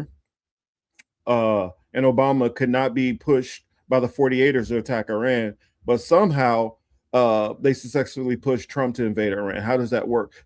I'm glad you brought this up, because somebody made this point. Oh, if it would have been Kamala, we would have done it. No, we wouldn't have. No, we wouldn't have. Anybody with any fucking common sense knows that what this would lead to. Anybody with common sense knows what this would lead to. And they know it would completely destroy their presidency. Completely. This would destroy economies. Anybody with common sense knows that. and too many people are putting it on Trump as if, well, you know, he's trying to negotiate this, and no, Trump doesn't have any common sense. They're like, Trump tries to play crazy and scare people with out crazy and everybody else. No, Trump is crazy. He is just plain point. He is. He's crazy. He's a crazy fucking person, a stupid crazy person with way too much power. And as long as you are stupid and crazy with power, you are dangerous. He's a person who's not used to hearing the word no, and he's going to keep doing, he's going to keep, he only knows one way to operate: more force behind more force behind more force. And when you haven't been punched, you haven't been kicked in the teeth yet and had to fucking lose, people like that will go and drag everybody down with them because they've never experienced, oh shit, this isn't going to go my way, or I'm not going to have an out. So he's going to keep going until he has to experience that out. It has to be where, and I think he's going to run us to a point where, you know, the metaphorically, the pitchforks will be out for him in a way that he's never experienced before.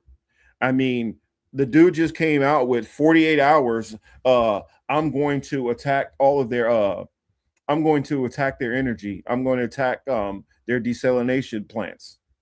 You're going to go after their energy, what the lifeblood of their economy, and you're going to go after their water. Now, they're not like a lot of these other countries within the region. They're going to be fine on the water. I mean, it's gonna pinch, it's gonna hurt a little, but it's not going to be kill them off. Once you destroy their economy, they're going to hit back harder, and they're going to hit that whole entire region. And I don't think he understands. I don't think he truly comprehends the danger that he's putting so many people in. That's the reason why I'm like, people try to give him this, he's trying to out crazy him and bluff him. No, the fucker doesn't understand what the fuck's going on. He's not bright enough. He just knows somebody's telling him no, and he's gonna push back. And he can't look soft, so he got to just keep going. And he's not going to learn until he feels pain. And and I'm watching the American media always go after these Iranian, these people who are speaking on behalf of Iran, and they're like, are they ready to come to the table yet? And this and that. I'm like, what you don't get is when a person who's had enough has to say, you know what, hey, I'm on my back foot, my back is against the wall, they're not going to fucking just give up and bow down at this point. They feel this is existential. They know how easy it is for Israel to manipulate Trump, and it's only a matter of time for, if they don't fight back now, it puts them at a end point. And so all they have to do is get us to the point where Americans are pissed. And once those gas prices start going high enough and you start seeing some of these shelves start emptying, Americans they're thin skinned. They can't handle a lot of pain. They can't handle a lot of these gas prices going up and businesses closing. People are going to lose their shit. And that will be enough to put ample pressure on Trump. Now, if he tries to stop it, I wouldn't be surprised if Israel tries to go further.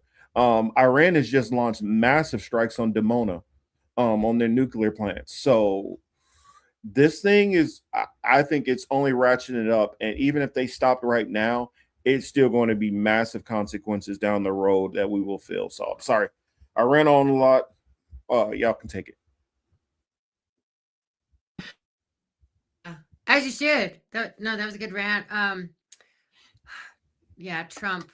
I remember seeing Trump as a little kid on TV and just like kind of like he gave me the eeks, right? And when I got wind that he was running for president, I was like, oh fuck, he's totally gonna win. When I heard that he was gonna come back around, I like, even during the Biden administration, you saw kind of what was going on. They made like a mockery of everything, only to bring it back to Trump, so he would have 2 terms.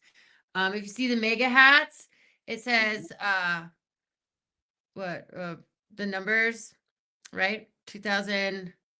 God, I like can't think of like dates. So it's 2004 and 2016 and 2024, right? Those were the dates Mhm. that he was elected.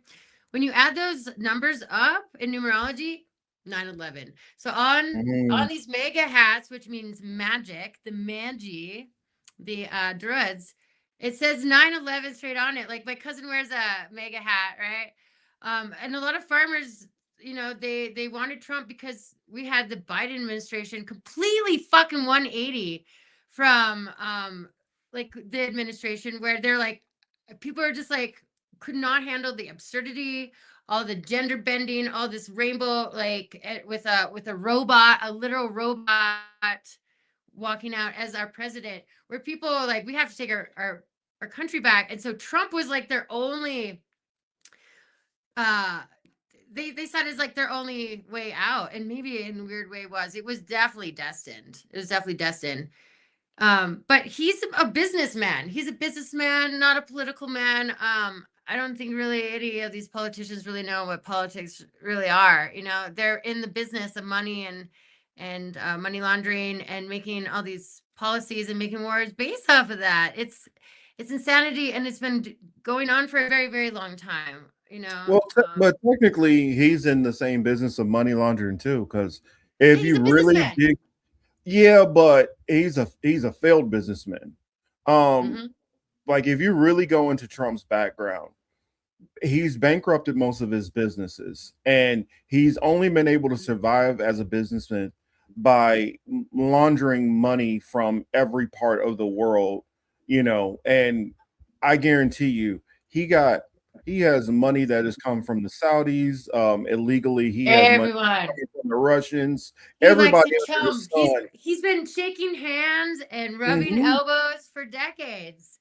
And For so decades. Yeah. he's only been able to really survive off of using his name for licensing.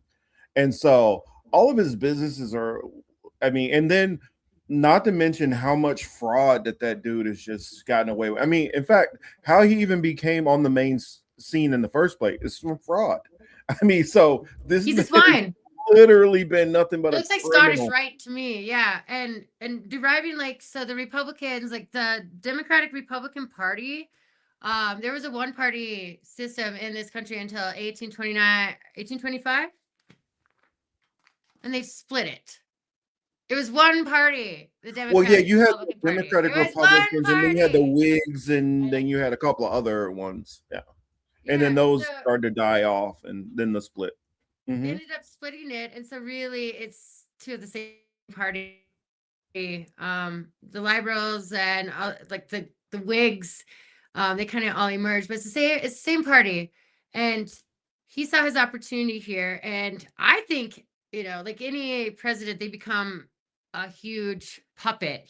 I feel he's no longer as much in charge of his own empires and destiny and dynasty as he once was. Now he's in the political matrix, and he's a puppet, and I think he's fucking scared.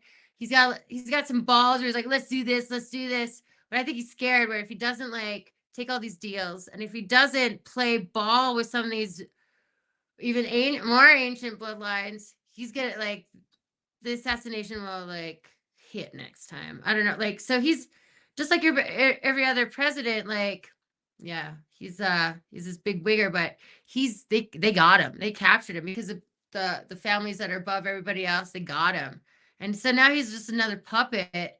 And people are obsessed with this man.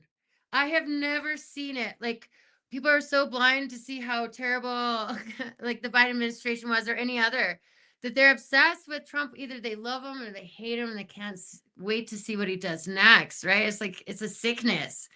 It's interesting. Can That I was a rant. respond to this? Oh, no, no, you're perfectly fine. This is something I saw back. Let me go back to the other one before that. Because you said something that, oh, okay, here we go. Israel was also a Rothschild's project. They take orders from the Rothschild. Well, not only that they take orders, they're one and the same. I mean, when people say take orders, it's as if the Rothschilds weren't telling them to do this, they would be doing something different. No, it's the same thing when I hear people say, "Oh, well, Chuck Schumer is all bought out. No, he's on board with all this. He agrees with all this. This isn't. Yes, they plenty of these politicians take the money, but they would be doing it even for free. And I think when people put it on the money, they make it as if like you're taking off the accountability of these people that this is what they believe in. When you look at like some of these reporters and like, why is a Rachel Maddow trying to avoid putting blame on Israel? Why? Look into her background. Start looking into it. Uh, Rachel Maddow is Jewish. I'm just gonna start calling it plain out. That's why she's doing this. This is an emotional attachment she has to the nation of Israel. When you wonder why Margaret Brennan would act this, why has she got these weird ass questions the way she has it? Her husband is Jewish. I mean, it's sometimes just look. It's not that hard to figure out why these people lean this way. Kristen Welker, which I always thought she was like Indian or something. Kristen Welker, her father's Jewish. I mean, it's just that simple. And you start looking throughout the media, and I'll probably get canceled for this. I don't really give a damn. But more of these people tied to it because that's my family over there. That's so they don't give a damn about, they threw all the objectiveness out of the way. It's about that's my tribe. And it goes back to tribalism that fast. It's the same thing as, oh, we'll all be Americans or whatever. But let's say your Nigerian friend, Team Nigeria is playing against US. Who do you think that they're rooting for? I mean, and that's how it is. People are tribal. And when you find out where a person's tribal leanings are, you'll understand why they do the things that they do. And if it was anybody else, it would make perfect sense. Now, granted, some of the immigrants which come into this country, they're like, hey, my country's over there. I'm with the US. I'm rocking with them 100% on everything. Fuck my country over there. I've heard plenty of Indians kind of be like, yo, I'm about America. I don't give a damn what India got going on. I've seen plenty of immigrants do that because a lot of times, in order for you to decide you're going to up and leave your country and go to another country, sometimes it's because you have an affinity for this other place and you disdain your own place. Now, whether that's a self-hatred thing, some of that's to part, some of that does take place. I definitely think that's the case with a Vivek. I definitely think that's the case with Nikki Haley. I think that's the case with a lot of these politicians where they do have a disdain, a self-hatred. I noticed that with some of these Latinos for Trump, who specifically are for Trump because of immigration. Many of them see themselves as white, point blank period. And out here we literally had a couple of Latino officials literally say, oh, they're with those dirty Oaxacans, literally shitting on other Mexicans. And so some of them do not see themselves as attached to their own people. And so it does come into a form of self-hatred. And if you go into the Dutch East Indian Trading Company, which I mentioned, you can even go further back to the Greeks when they went into India, how the caste system and stuff got built up. That caste system, that mentality got pushed into a lot of other places. You have that throughout Latin America with the colorism issue.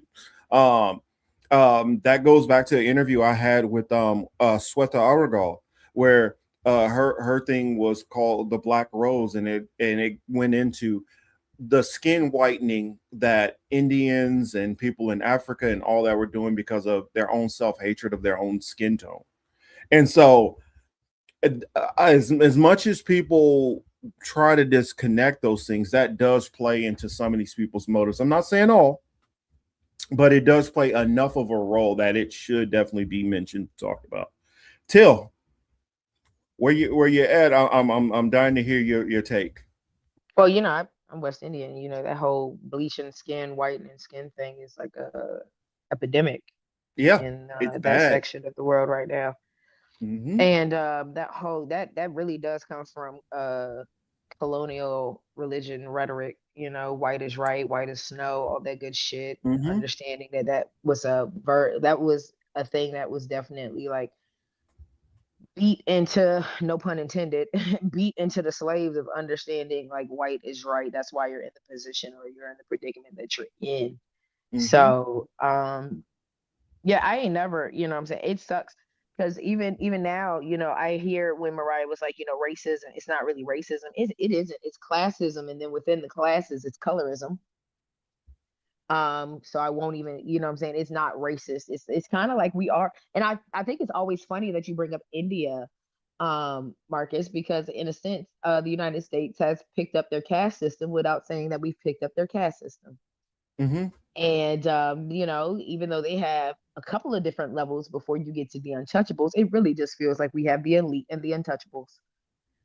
And they're just allowing us to kind of like, you know, handle ourselves in a sense, you know. They're allowing us to just kill ourselves. And now with everything that's going on with Iran, it's really about to get nasty because like what, gas is $5 a fucking gallon right now. Shit's insane. And that's just the East Coast. I know it's probably fucking outrageous on the West Coast. I remember when I lived in Vegas, I drove to LA with my brother, and there was a gas station in the middle of nowhere on that connecting interstate where Kokomoko or whatever the fuck I have a song about it, but anyway, right on the outskirts of the Marine Corps base going back towards Vegas, they had a gas station that has like aliens on the outside of it or whatever, but like gas was like $8. Like I know what that the gas station. you know You're gas so station I'm far talking about? out. Yeah. Yeah, You're in the yeah. middle of nowhere. It's a monopoly. So you gotta pay what you gotta pay if you're fucking stuck. Like Chuck, you know what I'm saying? But like even getting into LA, gas was fucking expensive around my birthday, and like ain't shit popping off around December, bro. But like I was out in LA around my birthday and I could look out the window and I was like, what the fuck? Gas is how much here? In fucking insane. And you know, those are the things that are gonna create the differences between livelihoods and these caste systems that they're creating underneath our noses. It's like, do you have the funds to escape? And even on that aspect, I remember telling my brother years ago, like, hey, I'm trying to fucking leave this country before shit gets wicked.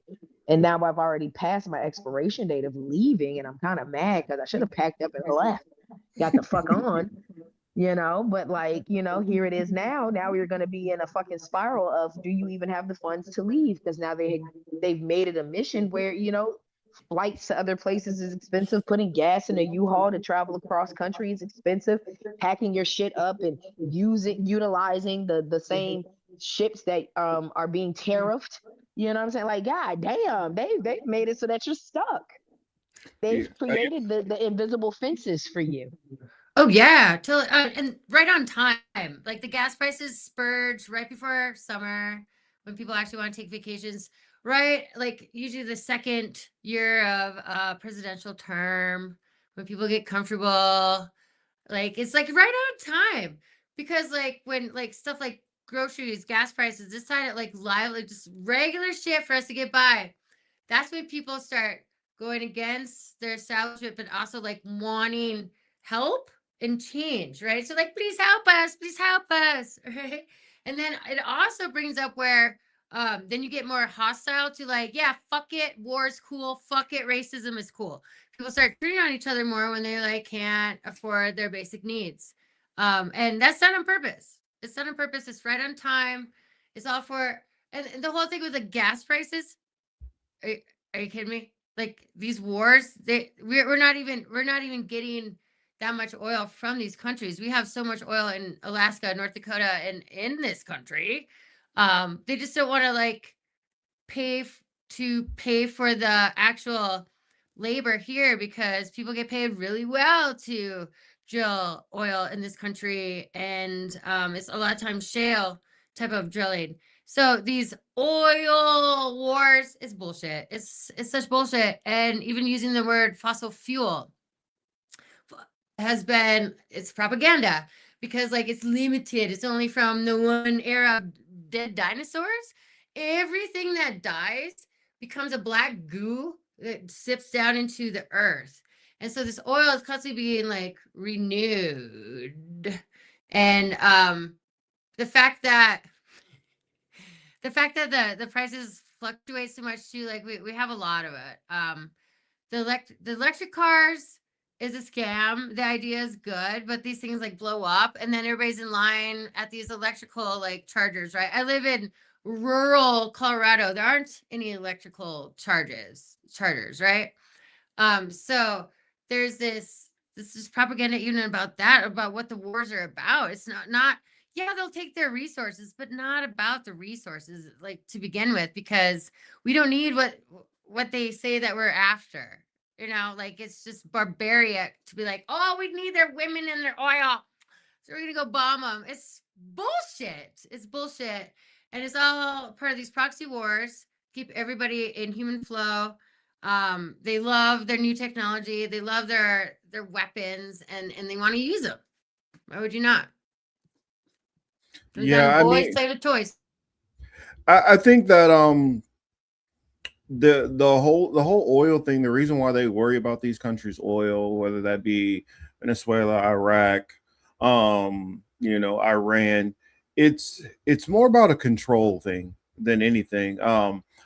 Well, control for the US and stuff like that. But I honestly believe the major motivation for what's going on is the reason why they're worried about these Middle Eastern wars. This all has to do with Israel. This is all about the Greater Israel Project. It always has been, and it's about making Israel a superpower in that region. This is what their goal is. Now, others, you guys can disagree or agree, but that's what I honestly believe. I believe that it's about control. If they can get control and they can, get control of that region, then eventually they'll be able to exert more control over the rest of the global population. And by taking care of the oil, whether it's there, whether it's Venezuela, whatever, once you can control the oil, since everybody decides that they want to be on a petroleum, base, that's what we're going to be subjected to. I'm more in the mindset of, hey, whatever solutions you can come up with at work, use them. If you want to go towards solar, if you want to go towards whatever, use it. If you want to go towards corn fuel, or ethanol, I mean, you want to whatever different things that work. If you found a way to do some kind of water-based solutions, I'm with it all. Because I think that it helps decentralize power and control, and that's what's more important to me. That things don't continue to go in the route of monopolies and ultimate control for handfuls of people. That's where things get dangerous. Um, says Well, and totally. And with the thing with oil too, so like never believe like it's there's a limit to the resource. Everything that big pharma is about is petroleum medicine. Everything that big pharma, big oil is about is wrapping everything in plastic. Do you know how many things are wrapped in plastic, wrapped in plastic, wrapped in plastic? There is no limit to oil. That's a lie, because everything petroleum makes plastic. So the idea that is limited, like everything is wrapped in plastic, wrapped in plastic, wrapped in plastic, and that is actually a real threat to the environment. Is everything made out of plastic? It doesn't decompose. It just like makes smaller pieces. It's in our body. It's in the ocean. It's in the water. It's in the soil. It's in the food, the air. It's everywhere. So we have this oil film in everything. Even in North Dakota, when I go home, like the sky is full of just like petroleum in the air now. So big pharma, which is like the Rothschilds and everything, has taken over everything. The wars, all these things is about like this idea of war around oil, and oil is all the plastic. So it's a plastic war. It's kind of like my point. And there's no limit to it. Like everything is made out of petroleum, and it's in everything. And if anything, we need to dilute it. It's kind of like the most like environmental disaster that we are facing when they're like are having us focus on other things. It's kind of a ironic situation. Well, it sounds Well, yeah, I just find it kind of oxymoronic with the fact that like y'all were pressed about these electric cars, electric this, electric that, but now we're fighting over oil. Hmm. Winky dink. Well, it's the West. Exactly. It's more the West cares so much about oil. Like if you look at China and their electrics, their electrics are 10 times better than what's in the U.S. And Mhm. that's the reason why Ah, they don't want them coming in our countries. Yeah, they've been using them for a long time. And the ones here, like, they kind of blew up. And there's not enough like energy stations, like where like think about like the truckers, all the UPS, all these things on the road still. Like it doesn't even make sense. And a lot of those electric charging stations are based off of petroleum and coal-based power. Yeah, Um, I was since we were talking about some of that oil and stuff like that. I wanted to throw this in there, which I don't know how many people know this. I feel like if they don't know this, everybody should know this. Talking about the oil companies, do you guys know who Shell is owned by? Peter Thiel. No. Rothschilds, Trump, Mm-mm. It's the owned by London Dutch company. yes, it is literally owned by Denmark. The Dutch. Yes, the Dutch. So the same people who own the Dutch East Indian Company, they're the ones who own that oil. And all those potato chips you've been eating. So Dutch potato chips. so they're still impacting things in a massive way, which many people just don't connect it at all. Um, oh, that's what's another one? The big investment company, ING. Hmm. ING is Dutch also, and so they're big in investments and things like that also. So I because I remember somebody asked me not that long ago about the different families who have power, and I laid out a bunch of them a couple of years back. Um, but as you go back into like I'm probably gonna pick a show and just kind of go through and at least bring up and do a little bit more information on different ones. I know I've talked about the DuPonts. I've talked about definitely, of course, talked about Rothschilds ad nauseum. Talked about the Rockefellers. Um, what's a couple of other ones? I've talked about the Astors. Um, I've even talked about the Lee family, the tied into the Lee dynasty, which is owns a lot of the banking throughout Asia. Um, what's another one? The Onassis, how the Onassis tie into shipping and Jackie stuff O. like that through Greek. Yeah, she was married to why come I can't remember his first name. Jackie O But was married to JFK. yeah, but before him, she was married, or either before or after him, she was married to an Onassis. Mm. That's where she got that last name. What was I his thought that was name? her maiden name. That ain't her mama. No, no, no, no. That was a. Let me see. What was his name? I remember looking him up years ago. He's an older man. Aristotle. Aristotle. That's his name. Aristotle Onassis. His Yeah, name's look into him. Aristotle, like the philosopher. That's badass. Yeah, look into him. Hmm. Yeah, that's right. I mentioned the Bundy family also, which Bush family is tied into Bundy's. But That's why we have the Bundys, right? On Married with Children. That's why they have that yes, name. The yes, Bundys. Yep. yep, Kate, she married okay after JFK. But yeah, she was with Aristotle. That's how she got the Onassis name. And look into him and his family ties and their shipping and stuff like that. It's a big deal. Also, another one we don't talk about as much is the Medici's.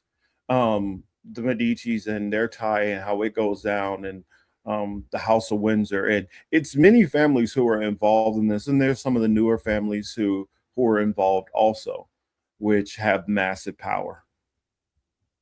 I want to also like the McDonald, MAC McDonald family. I've talked about my grandma being born in China with a Canadian Scottish. He's Sir John Alexander MacDonald was the first Prime Minister of Canada, and he was a Scottish Canadian tied to my grandmother. And then we have McDonald's, the food chain. There's something very, very profound about the correlation there. But the first Prime Minister, yeah, Scottish Canadian. So Canada, though ruled by the crown, the Scottish Rite were very, very influential in this on this continent, this country, and Canada, and all the other ones, just as well. I feel like Trump, he looks like a Scottish Rite, straight up. Or just a little info on Aristotle Onassis. Business magnate, he amassed the world's largest privately owned shipping fleet and was one of the world's richest and most famous men. A fleet out of which country? And not only was his name Aristotle, it was Aristotle Socrates Onassis. How are you granted that name? That's wow. And he was a stockbroker, and his How do you not nickname have was an Wall ego Street with Black. that type of name? Wall Street Jack was his nickname. Woo! Yeah. Oh, like the Wolf of Wall Street. Totally. Oh, we're getting somewhere. That's amazing. Yeah, Jackie, none of these families completely die out. Their name just gets changed and moved. The Borgias, the Merovingians, they never went away either. Yeah, Katy Perry all of a sudden with Trudeau, like, come on. Like another thing I failed to mention when I talked about the House of Orange. The House of Orange tied to a more famous name that you guys are more familiar with, possibly Nassau. Yes. So when you talk about Nassau County, Nassau, Bahamas, and other things, and when you start looking up Nassau, private tiers, the piracy, you'll see more ties with more people as you start going into these different names, how they tie together. And you'll see how some of these houses, like a lot of the English royal family, they tie back to powerful German families. Well, in the Germany, that's part of my heritage as well. The Myers, with the name getting changed. So the Germans too, like so, Mount Herman, German, the germs as well. When you look into like symbolism with even the movie Beetlejuice, I started looking into this correlation with the Jews and this movie. Me and Shelly, Mystic Mamas, did that. And what you start seeing is there's a lot of propaganda during World War II against the Jews and or Germans. And even after World War II, you see like the beetle, the love bug. A lot of these soda companies, Coca-Cola, Fanta, they're tied in with the Nazis, but also German. And then, but there's something with the word German because it's tied to Mount Herman, where supposedly the fallen angels came down and mated with the earthling women and committed their own like sin and divided themselves from God. And so Herman, German, that name is associated with that sort of like instant sin. Not saying anything against Germans by any way. I'm German, but like that German Herman, that word, you see it a lot coming up. And there was a lot of propaganda either against Jews or against Germans specifically. They weren't the same. And when you watch the movie Inglourious Bastards, it's a very good movie, very good movie. But this is Mandela effect already. Like one of the lines already changed, or maybe that was Hollywood doing it, where he said, "Go show this Nazi, like go oblige him, like basically go kill this Nazi." And then later they changed the line to "Go show this German, go oblige this German." So they changed the line in the movie from Nazi to German.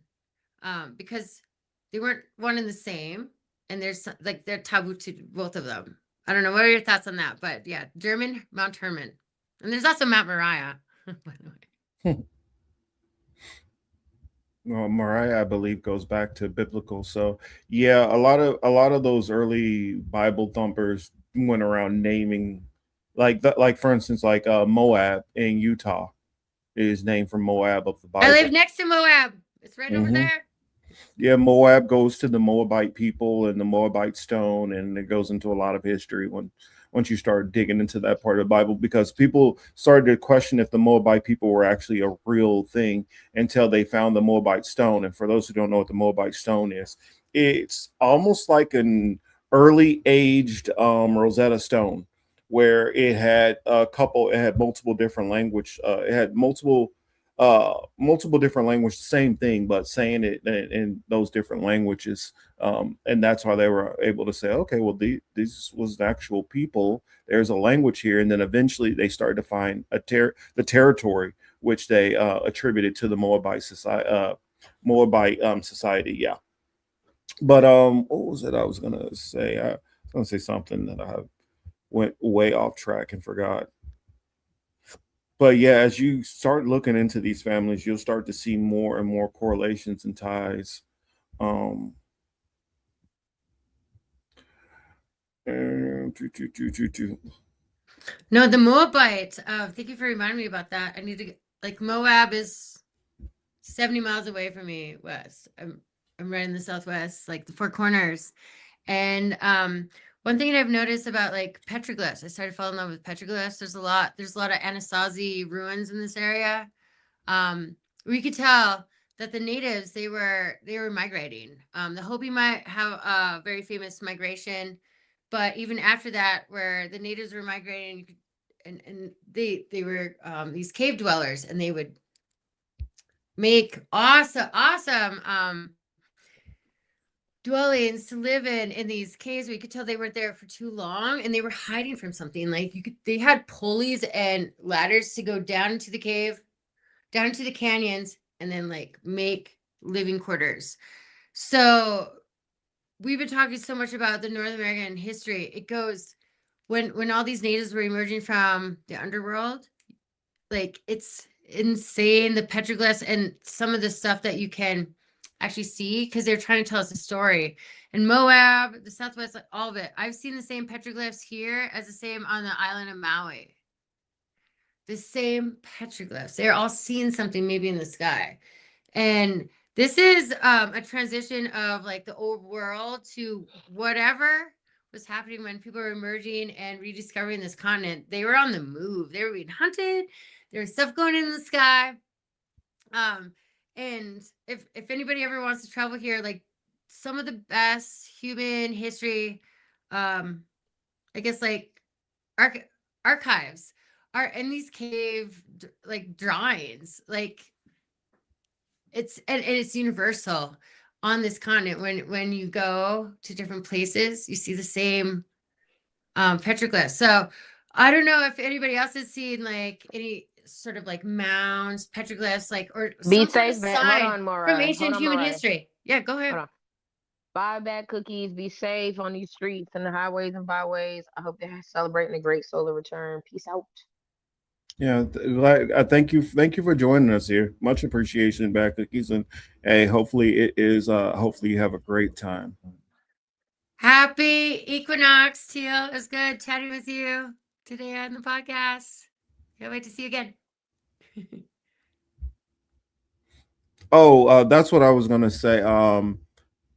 I remember I think somebody had brought up about oh, you brought up the Germans and Jewish and different. Yeah, there was definitely a difference because they actually moved into that, they migrated to that area.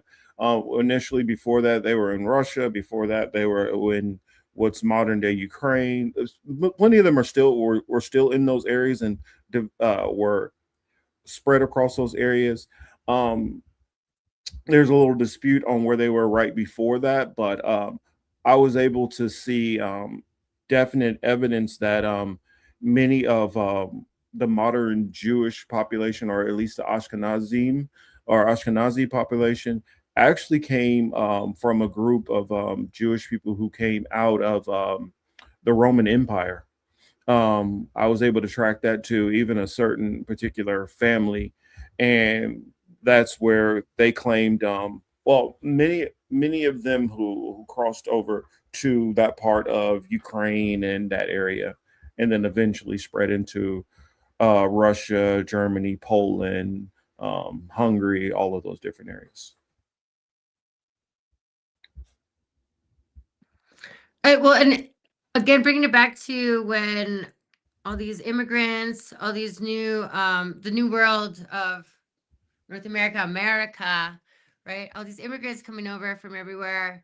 It was a melting pot, and I feel a lot of the immigrants were from these wars too, like depending on like which era. So you had like a lot of the Irish coming over, all of a sudden a lot of the English coming over, the Scottish coming over, and because like their homeland all of a sudden was like in fucking ruins. Like there's this human flow, and so people instantly when they came here, and I mean, and depending on what year they came here, one good example of a movie is like was it in New York, Gangs in New York, the 5 points, right? Where everybody during that area coming over, especially if you're Irish, you're not the ideal candidate, but you could join the military right away.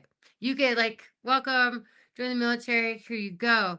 And a lot of people assume like this is like the like one of the only gateways of coming to America, right? We had American Tail, another Disney movie, animation with the mice, right? There are no cats in America, and the streets are lined with cheese, selling everybody this idea that there's freedom in this new world. And so some people did come over on a boat, but some people did not have that opportunity to like have a choice. But I've listened to a lot of elders and the most random shit that they've ever said. One lady said that she arrived, she said she was Irish, that she was taken from her family and that she arrived here in the Serpent Mound. The Serpent Mound, if everybody knows that, that's in Ohio, right? It's a huge, like, snake mound that you can kind of only depict from the sky. There's some gateways, there's some passageways, there's some underground, definitely like human trafficking going on in this continent for a long time. And I think that the natives too, when they arrived here, they emerged from the ground. So we are fighting over and like melting into this continent, not knowing where we came from. It's quite interesting. I love it. Like everything really starts to like connect, but it's really about all these elite bloodlines kind of just taking over the world and making it their own new history. Okay. I think let's see, as we've been doing this weave in a sense, Trump style weave. Did you guys see anything? What's your thoughts on the resignation of Joe Kent? That's who I'd like to bring up at this moment. Hey. Yeah. I hope Joe Kent got the spirit of Chuck Norris, because he's gonna be have to whoop some ass until he die. Yeah, I think he you know what I'm saying? It can be interesting for him. I'm just saying, like he's gonna really have to like watch his shit, because like I ain't never. I don't know. I'll put him on the screen while we talk about him. Please do. I ain't never had a job where I quit and they were watching me after the fact. Mm-hmm. Like on my Facebook views and shit. Like, you got a whole case out for you, bro. You say one thing about Charlie, and now they're like, nah, bro, don't talk about Charlie Kirk no more. And he's like, why? Oh, well, go into it. Go into it, because I don't know if people know about this. For those who don't know, Joe Kent was is the highest official who has resigned from the Trump administration. He was over the counterterrorism program, and this is a former veteran who served 11 tours. Not only did he serve, but his wife was a veteran also. I say was because his wife was KIA'd, killed in action, for those who don't know. This was a dual military family. And he made a promise to his wife that he wouldn't get any service members tied up in a useless war again. And he said that was one of his motivations for retiring. And he felt that Israel pushed Donald Trump into this.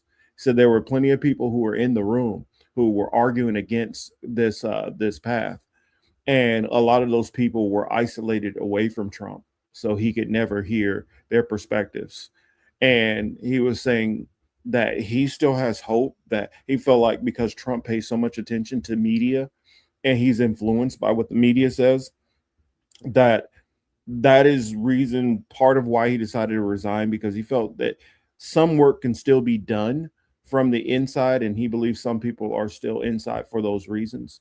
But he believed that at this point, because of the promise he made to himself and his wife, that he would get out and try to reach out to Trump through the media and other means. So that's a little background, but there I yield the floor back. So yeah, so pretty much he was popping his shit about Charlie because he was like, something don't seem right. And then next thing you know, he got a case on him. And the only time I've ever heard some shit like that happen is when they trying to 86 you, like that spec off the menu.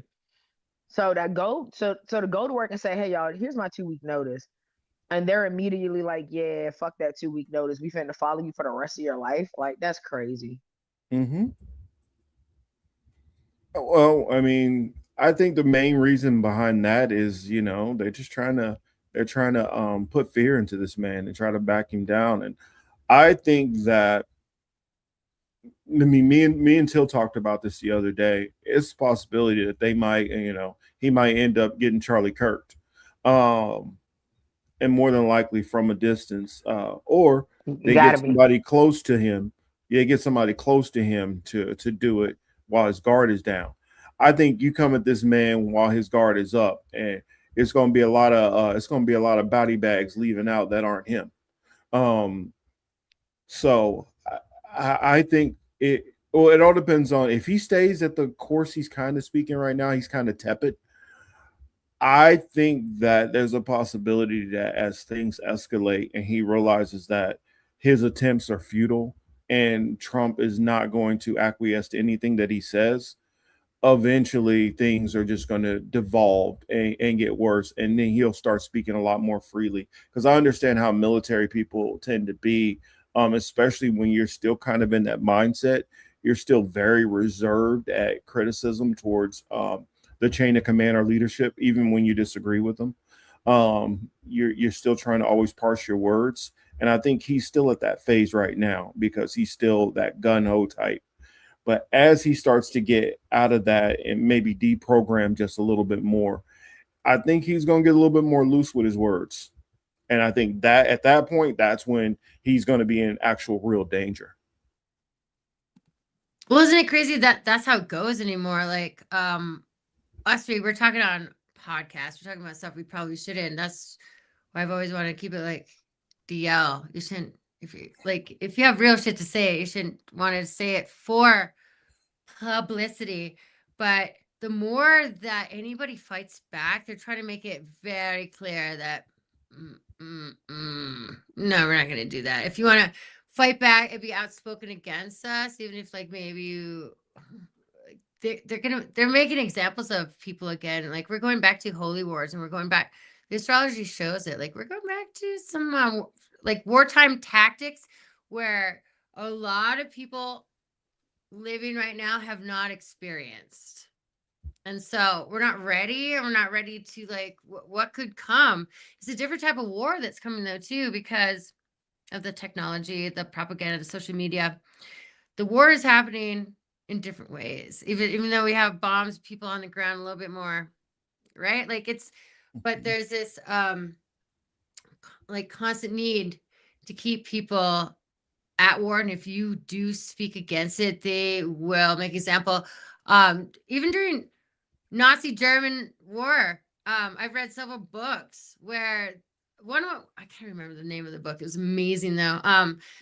one guy was a pastor, he was a theologian, and the whole book was about him trying to survive Nazi Germany while being a theologian, and he ended up getting put in war camp, prison, and being murdered because he just was questioning what was going on, and he was high rank.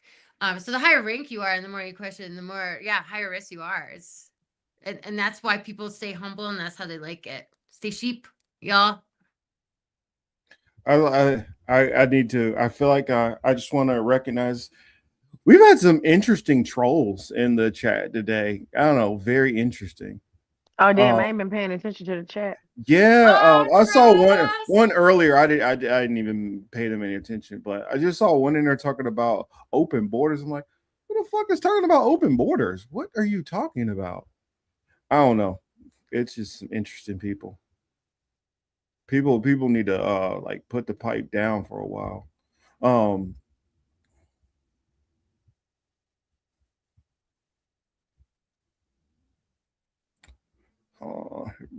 It's not Jewish.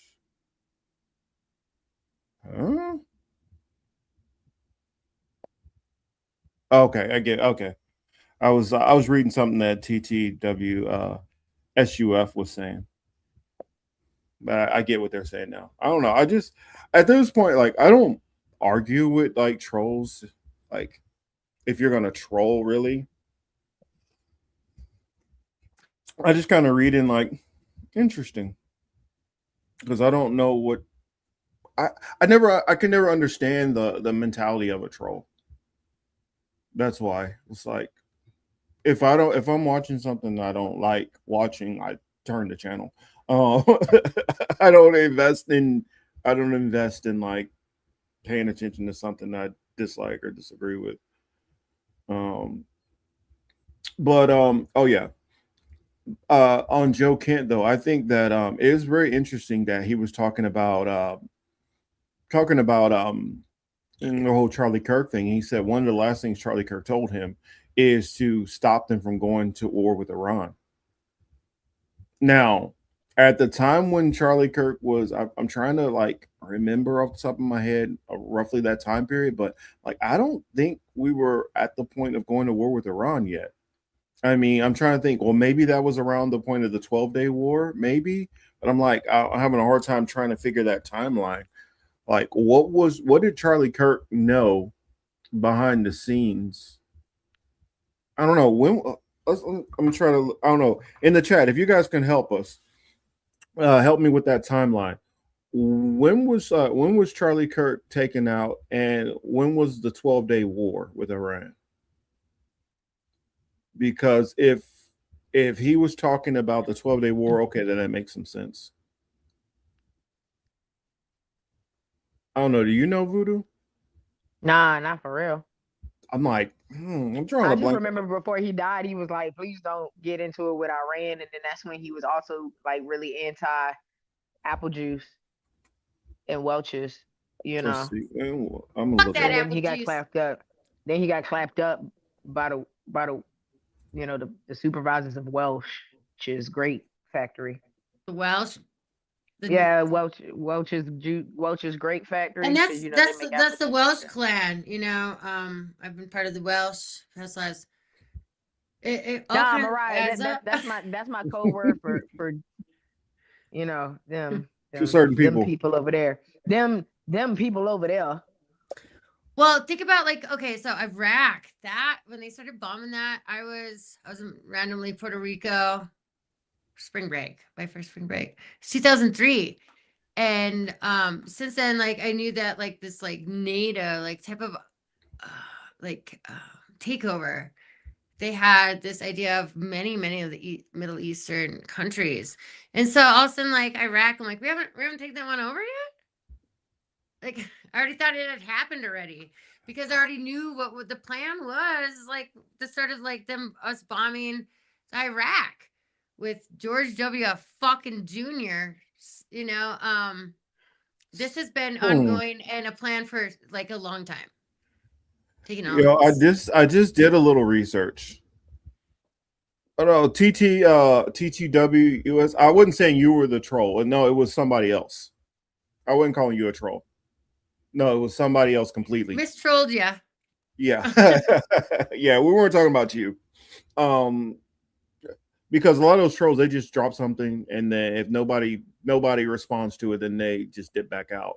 But no, not somebody. If somebody is engaged and they're here for multiple shows, I can tell that that's a real person who's actually you know um enjoying the content and engaging with the content, and that's different. A troll just says some throwaway stuff and then runs. Um, but I just looked up the dates. It looked like the 12-day war happened June of 2024. I mean 2025. Charlie Kirk was kirked in September.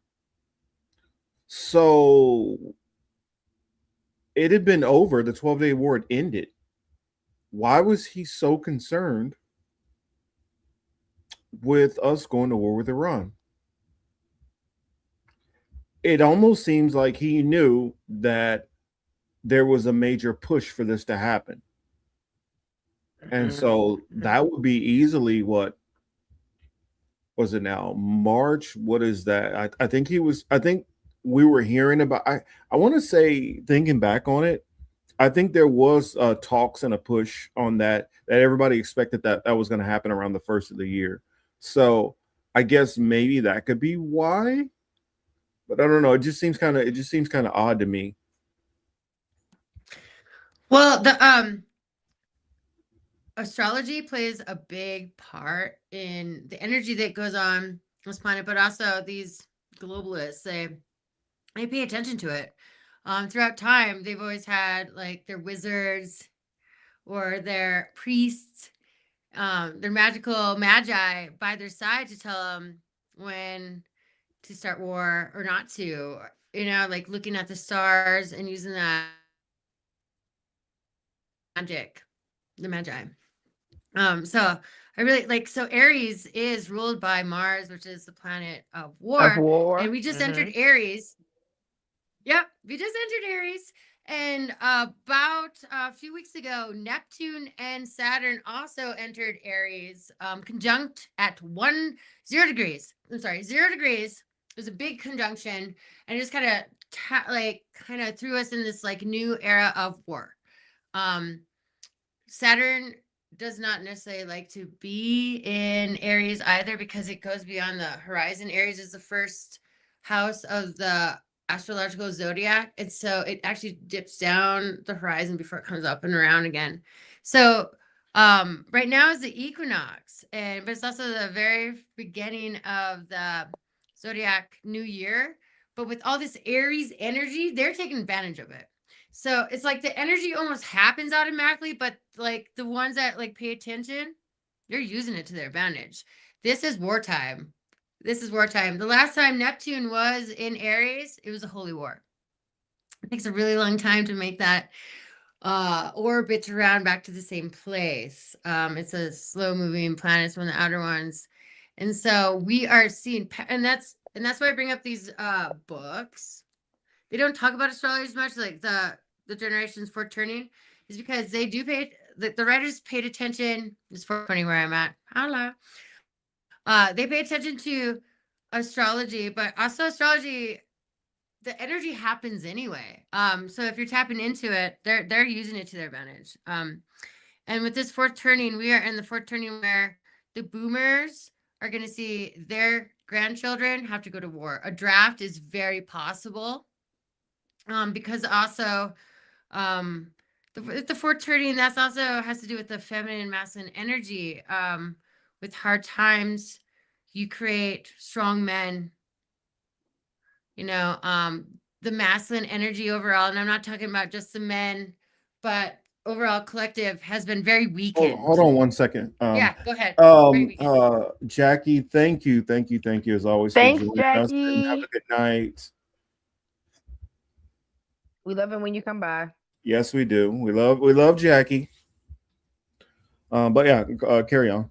Jackie, But yeah, do you know what I'm saying? Like so there's this return of this energy, and we're experiencing it right now. Jupiter and Uranus, they conjunct a year and a half ago. No, almost 2 years ago now. And me, Nova, and Matthew on Poppy's Field Project, we were like, this is the start of new technology, new war, new currency, where everything like switches, and it's kind of always like a turn point. So we're right in it, you guys. It's an exciting time and a terrifying time because war is on the horizon and it's happening. Like when people say, is this about to be World War III? We've been in World War III. It's happening. It's here. It's on. And so with these energies,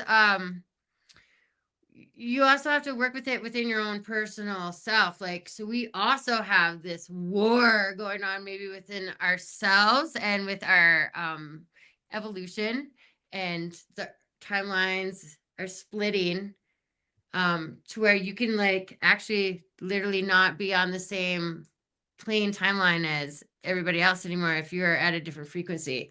So you can go with it like spiritually, astrophysically, or all this metaphysical way, but the 3D is going to play out anyway down here as the stars play out. This is wartime. Prepare. And it's already started. And just remember that it also means that there's a war within us and a war within you that we all have to deal with. I don't know. Anything you wanted to add to that too? Okay. I think let's see. That gypsy says which holy. You said I guess you had a question. Nina had a question for you. Said which holy war? Well, many, right? But the Crusades. We're going back to biblical times. We had Julius Caesar take over the reign after the other JC, Jesus Christ, got assassinated. So one got to live, but then he got stabbed, right? But the other 12, it's all zodiac stories. So with the Holy War, with the Crusades, basically this was coming back to if you had the cities decided, and the king or the queen, the crown always decided what the rule was going to be.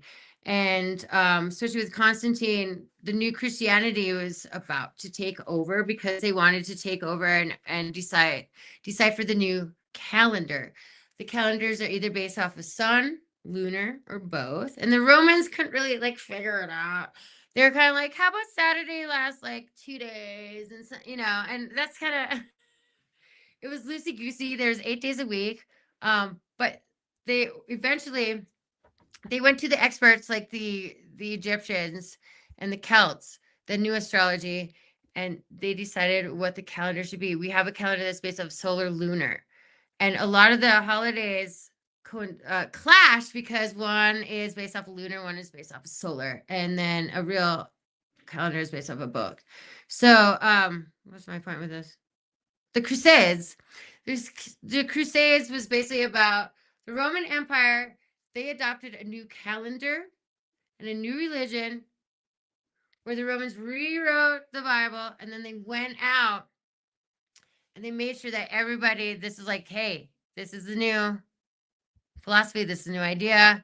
And if anybody else went against it, they would basically be slaughtered or made to be converted. And so this is super important where we have a turning point where we get to decide our future.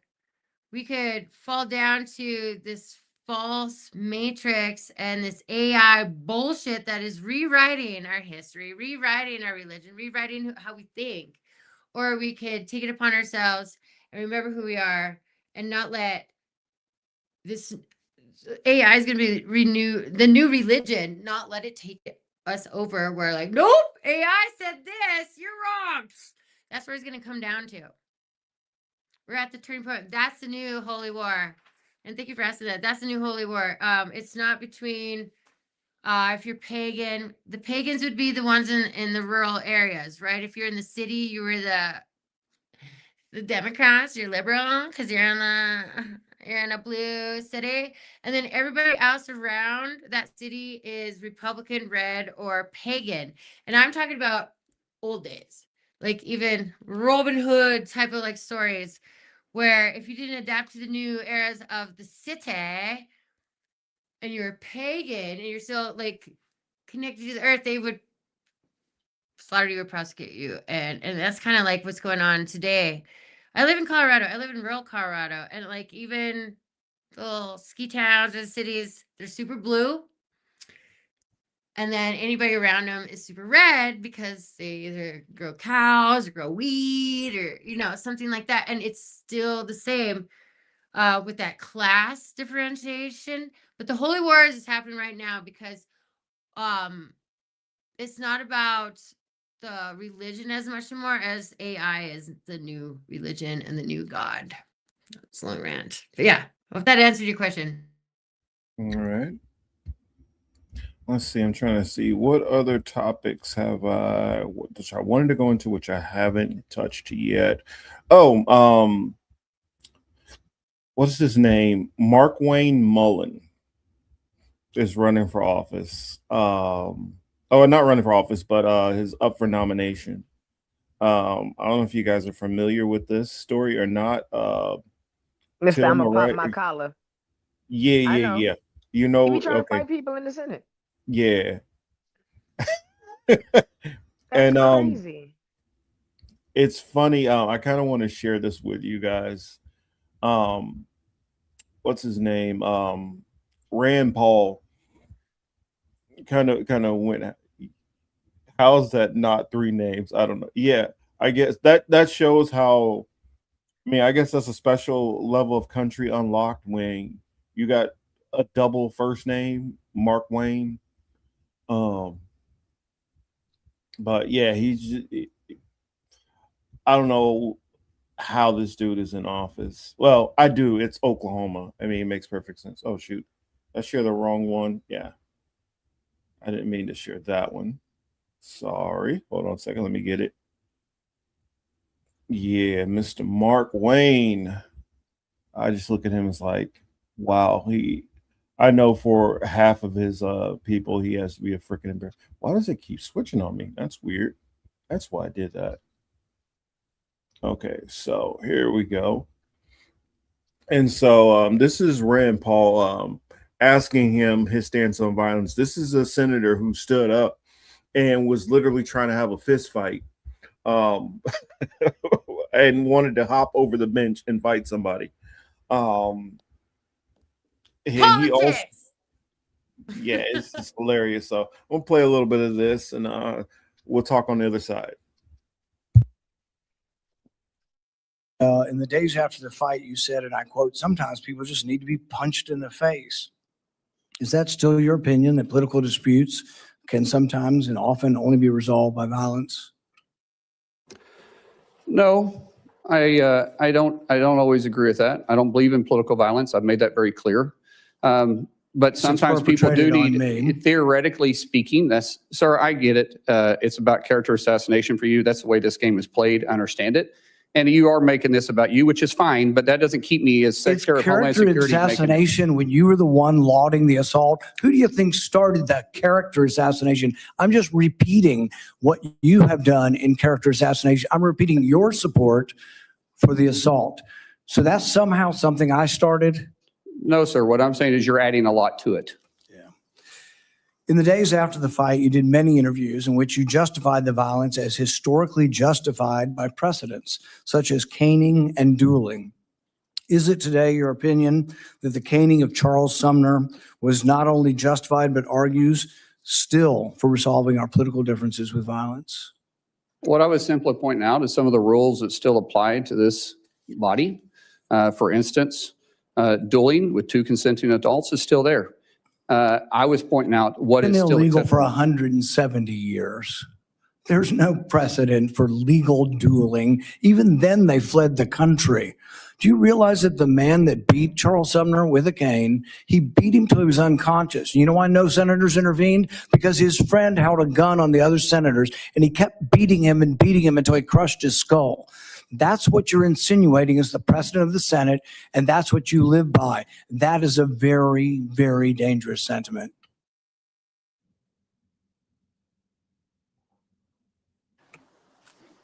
After a half a dozen victory lap interviews where you pointed out that the union guy was just lucky that fear kept him from standing up, Dana Bash asked you if you have any regrets about bringing violence to a Senate committee, and you replied that you have no regrets.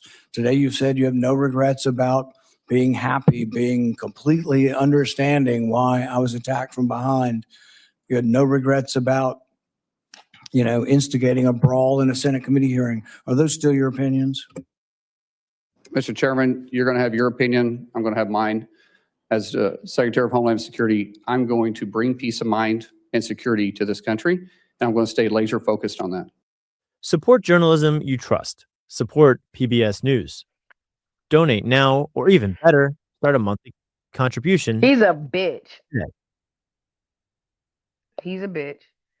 Yeah. And I'm glad that he said what he said, because, like, bro, you're not finna put my name in your motherfucking mouth and think shit sweet. Cause man.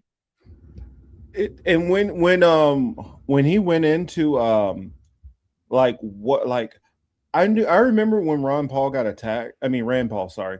I remember when he got attacked, but I didn't realize the severity of how bad the attack was. Like he has part of his lung missing now. I mean, he had like 6 broken ribs. The ribs were like separated and they were grinding against each other. He was having problem breathing. I mean, this dude was in like bad shape. Like he literally could have died from this attack. And this dude was like, yeah, I see why he attacked you. Shit happens. Well, and we don't see politics get like this in public either. And I've had like broken ribs. Oh, you can't breathe, you can't laugh. Oh my goodness, yeah. And Rand Paul might not be our favorite politician, but he's like at least up there. But we all love the other one, So Rand Paul, if they are associated with each other, like there's got to be some goodness there. But my goodness, right? Like it's like Gangs of New York. Like you deserved it. You have a different policy than I do. It's we're getting, like I said, we're getting rid of some grittiness. Like the holy worlds are back. The Middle Ages are back. It's a free for all right now. We have not a lot of protection as far as a government, and maybe we never did. Maybe we were coddled, but right now, like, by the way, we're on our own. We're on our own. Maybe I think it's liberating, but some people might be fearful of that. Like, yeah, the people that you think are in charge, they're never for your benefit. All governments are illegal. We have the 10 Commandments to shield us from the devil. We have our own Declaration of Independence to shield us from our own government. They're not on your side. They never were. I don't know where, and that's where that fourth turning comes in. Like all our, when this continent got retaken over, the aristocrats took over, and they sold children, and they programmed them from such a young age. They're the silent generation for a reason. They had no memory. They had nothing to say, and they could not say anything. And a lot of these places where they indoctrinated them, they had huge organs. And I mean, like, church organs. It was all about frequency. They started taking all this technology from Tartaria and using it and propagating this. So, like, when you see a person like Ron Paul that's trying to speak against anything and he gets beat the fuck up, we got some problems. Yeah, my mind. Yeah, I feel like he's representing his district in Kentucky, And I don't always agree with him, but I do like the fact of, hey, he's there to be able to say what he needs to say. And I don't think we should be in a system of, I mean, I don't think we should be in a system that devolves into you're supposed to be a leader and a representative, and that's how your behavior is. I mean, I don't agree with that. Now, and also he's going to be over DHS. I mean, so this is going to be the guy who's going to be over ICE agents, like that are now over our airports, because ICE is now taking over TSA. Yeah. So let's not forget that. Yeah, get ready for more people to be killed by the government and protected. Yeah.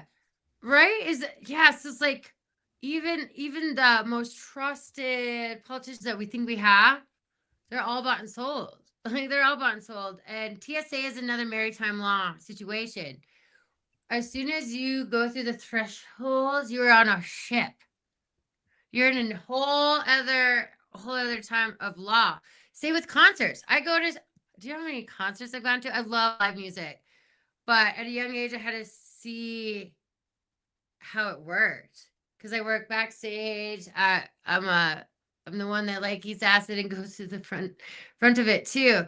When you go through that threshold, you're in maritime law, and they have a different type of law, and they use this to their advantage every time. So even as Rand Paul going, he's this politician, maybe be in charge of that. Now he's entered a whole other threshold.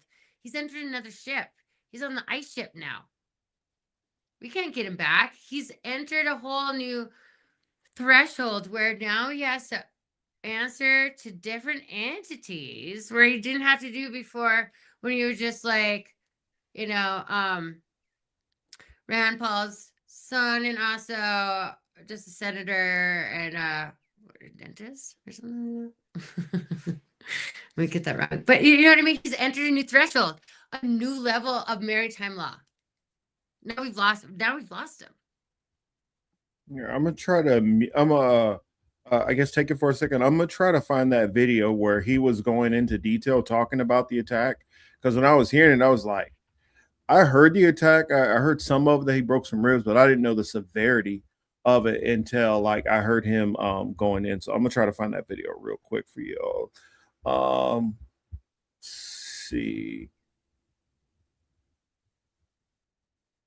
And that reminds me, if you guys haven't been checking out, Jesus Enrique Rosas, the body language guy, make sure to go check it out. He's just done a really interesting video about Steve Witkoff, and I think somebody else. But let's see, what was I looking for? Rand Paul.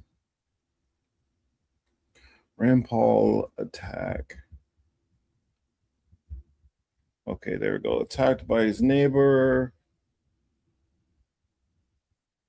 Because the one in Congress, he's literally in that meeting, he was explaining to him. Where is it at? And this dude had felony convictions and all that, and just because he had headphones on when he was attacked. Let's see if I can find it. I think this might be it. Hold on. Let's see. Morning.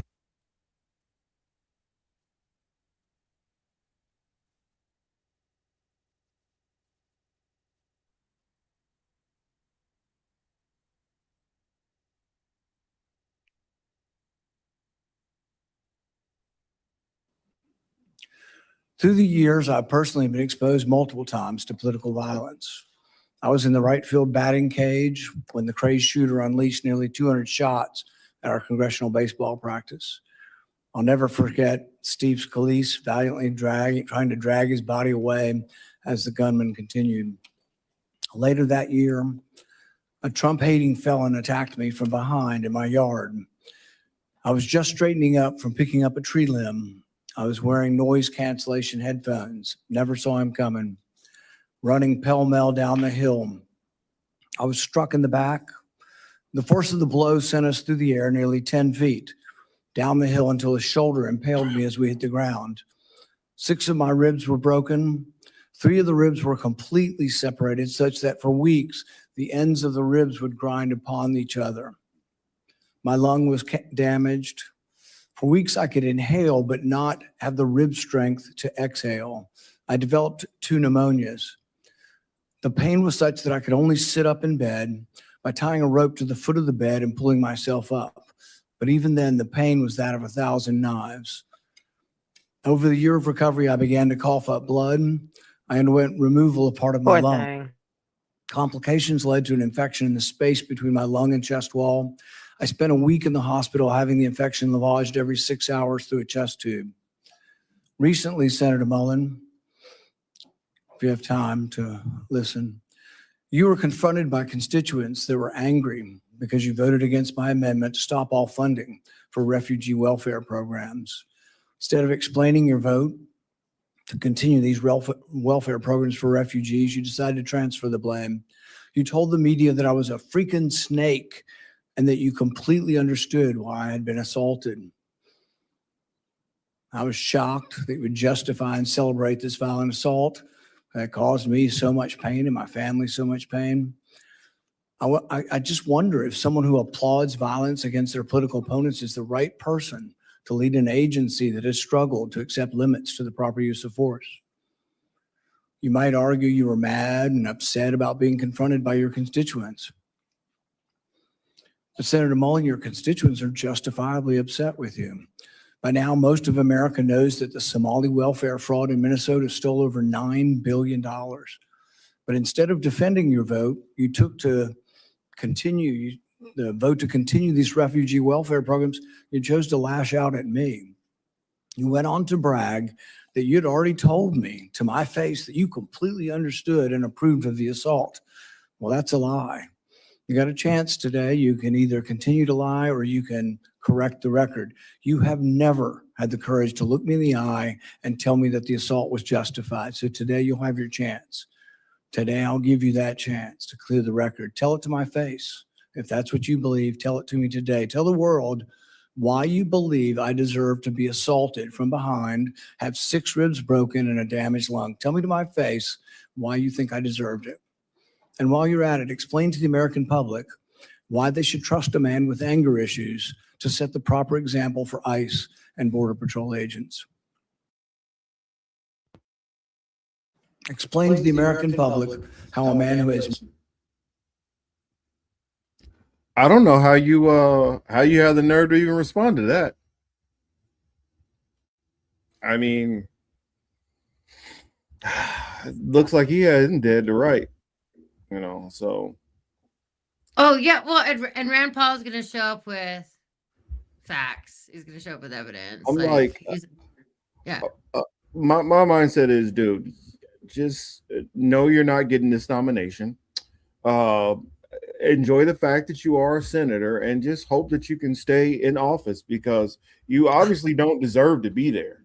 You're the type of person who clearly has no problem with abuse of power, and you'll only probably try this bully crap on people you think you can beat up. Nowhere near Ron Paul. You're not Ron Paul. You're Rand. I guarantee you that this Mark Wayne will not do this to every random person on the street. I guarantee you that, because this very man who tries to put across this machismo or think that he's so tough, when January 6th happened and they were kicking in stuff, you can find an image of him crouching down, hiding because he was scared. So it's easy to play tough guy with a short, overweight, balding man or bald man. It's easy to act tough against 50, 60-something-year-old senators. But do that with somebody who's more on your try it with somebody your own size and shape, basically. Try it with somebody who's around your own age. I would love to see that fight. But I know we won't see that because some people they're good with only picking fights where they can look tough. And it's the same thing with any of these. Like I honestly think some of these people have just never really been slapped in the face before. Like really, not at all. Like not at all. Not Spain, because yeah, not at all. I agree with you. Not at all. I mean, I'm tired of bullies getting into power. I'm tired of grifters getting into power. I'm tired of the corrupt getting into power because now the system, the way this world is set up, it's going to be one of two ways. Either you're going to be controlled by some government, or you're going to be controlled by some corporation.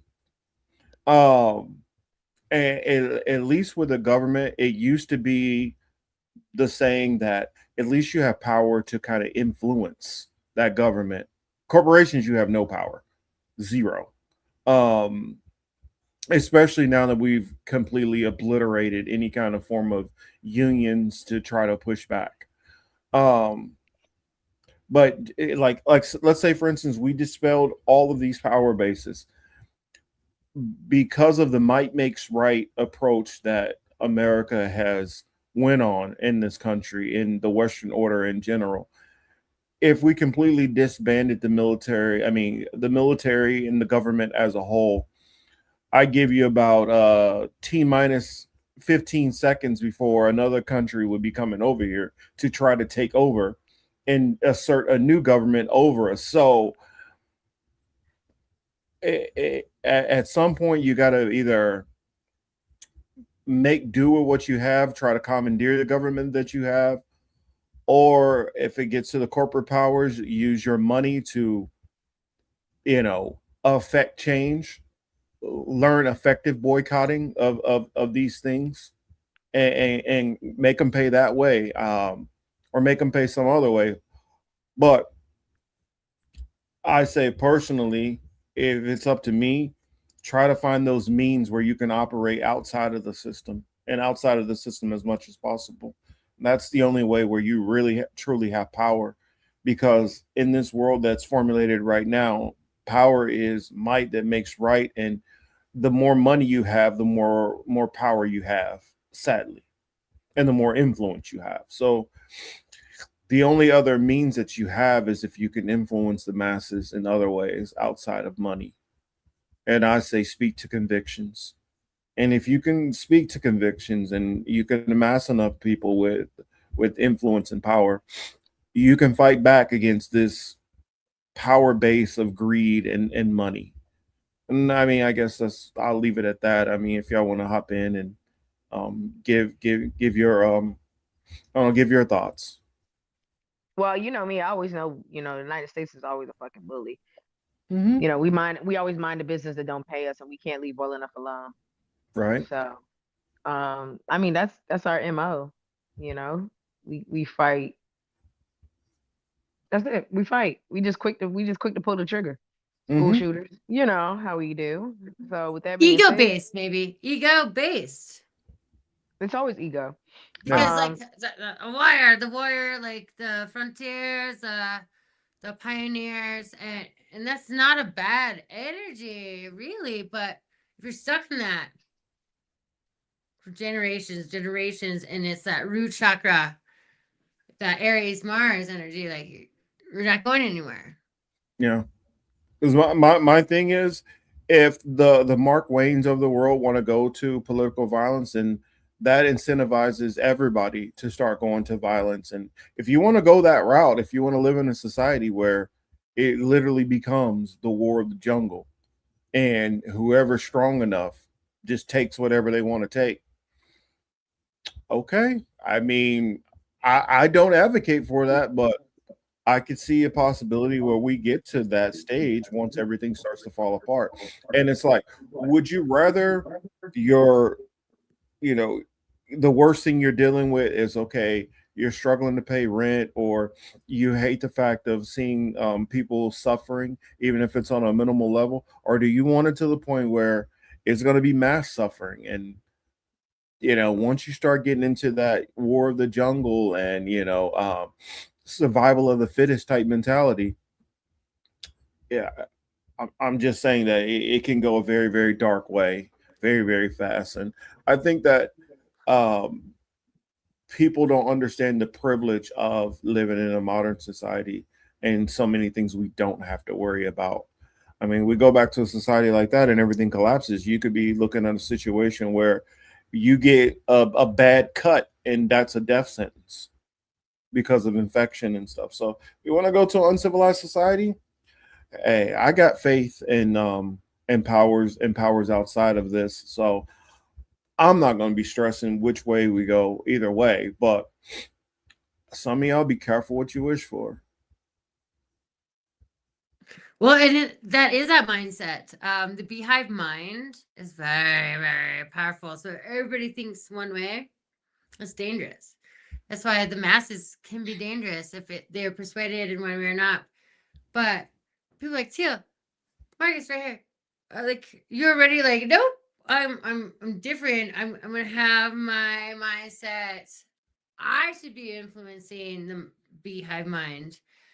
I remember going to concerts, being really high on really good acid, and you tap into that beehive mind. I was able to influence it by just like throwing. I try to influence the best I can because I realize a lot of people out there don't try to use their consciousness for critical thinking on their own, and they're going to be influenced by somebody. So and they need leaders, they need teachers, so you're doing a great deal where people they can't be the leader themselves yet, and so you're being the leader, and you'll draw in the followers. It's unfortunately we're always going to have society where it's a large portion of the society that is perfectly fine with being led, and they're going to be led, whether that is from somebody who is a passionate leader, a benevolent leader, a malevolent leader. It's going to happen one way or the other, and so at least try to get your thoughts and your views and your values into the world to be a counterbalance against the negative. That's all I can say. But yeah, that's all I have. I think I hit the main topics. That's right. I didn't really go much into Iran. I'll kind of sum things up and say my last little bit on it. We talked about Cuba, which I really hope that they're able to withstand this, and then with what I think is going on with Iran will kind of push for them to kind of have to put a pin in that and back off of Cuba for right now. But the only thing is, I think that they still can keep up enough forces to still give these poor people hell in the short term, and hopefully other countries will come to their aid to back the U.S. off of them. Hopefully we'll live in a world where they can have all sanctions repealed and be able to just live and comfort in their own sovereignty, and let that nation rise or fall at its own hands instead of us always messing with it. Let's see. I said Joe Ken. I think he'll kind of eventually become like a major truth teller down the road. So I say look for that. And with Trump making basically his little declaration of they have 48 hours to acquiesce, this is still a man who thinks that force on top of force on top of force, I'll finally get my way. I don't think it's going to work. I think it's going to. I've said before. I think that Iran is they're not hitting as hard as they could. Till can attest to this. Remember when I said that if it was me, I would have already hit Diego Garcia. That would be one of the bases that I would hit. I would have also taken out Bahrain. All of those bases would be completely obliterated, and they're not. They're damaged. They're hurt. They're not completely obliterated. And there's so many other ways where they could still affect massive casualties and pain. There's ways where they can attack Israel harder than they've been doing it. And I think if Trump keeps ratcheting it up and he goes through with his plans, I think we're going to see a new phase of the war that I don't think we've seen yet or that anybody's expecting. And I remember listening about a year ago or so with the Kim Iversons and talking about if we hit a World War III, oh, well, things will get a little more expensive, but that's the worst that we'll have to go through. No, no, no, no, no. I'm going to get ahead of it, and I'm going to say this in case you hear other content creators say something else. If it does get to a point of World War III, even before we have to deal with any like incoming attacks here, you're going to see a collapse that's going to start within this country, and it's going to start with it's obviously, of course, going to start with the gas prices and things, but it's also going to go to food prices rising. It's going to go to all kind of inflation in various areas, whether that's medicine, whether that's food, whether that's travel. Eventually you'll start to see more businesses start to collapse.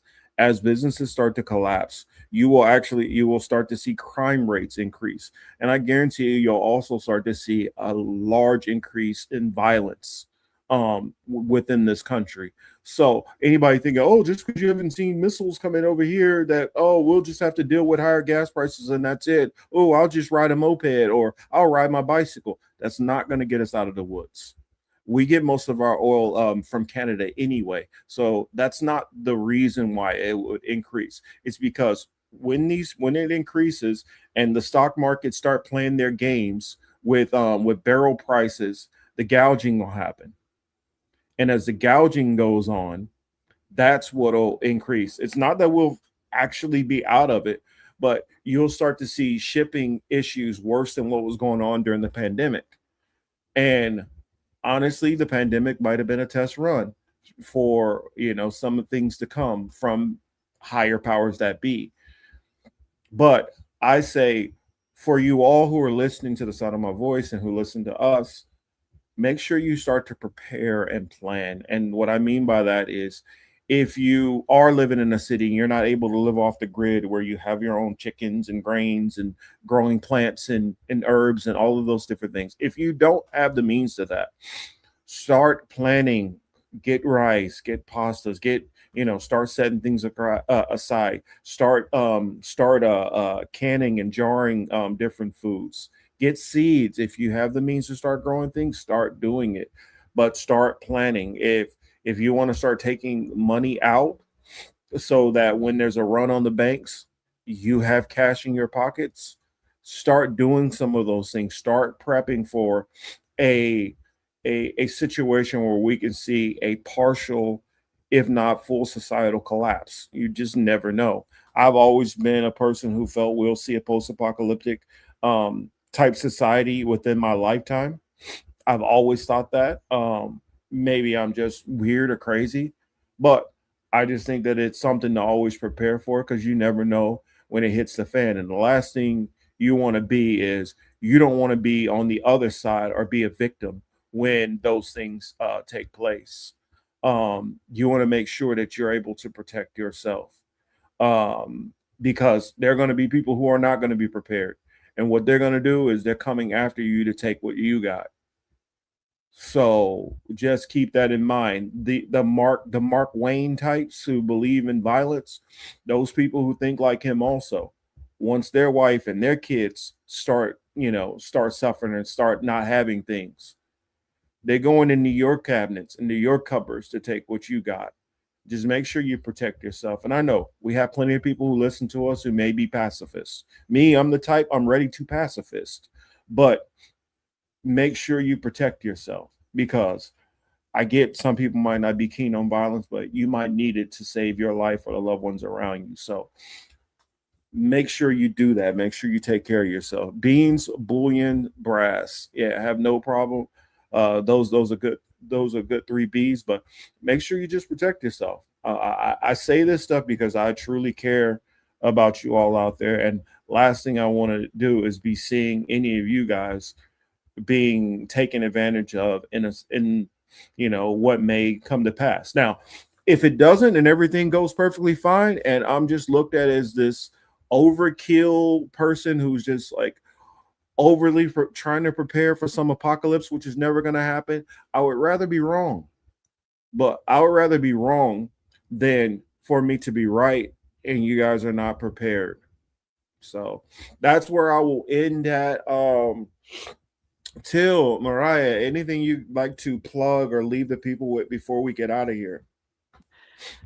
First of all, this is amazing. I love Taylor Marcus, so thank you. This is a really good conversation. Enjoyed it so much.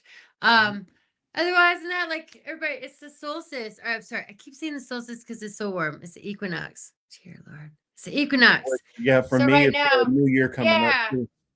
The sun has come to the point where we're right in between winter solstice and summer solstice. So this is a beautiful time to align with yourself, and just like this is where I think like Christ was born, Christ died on the cross, and it's a very magical time.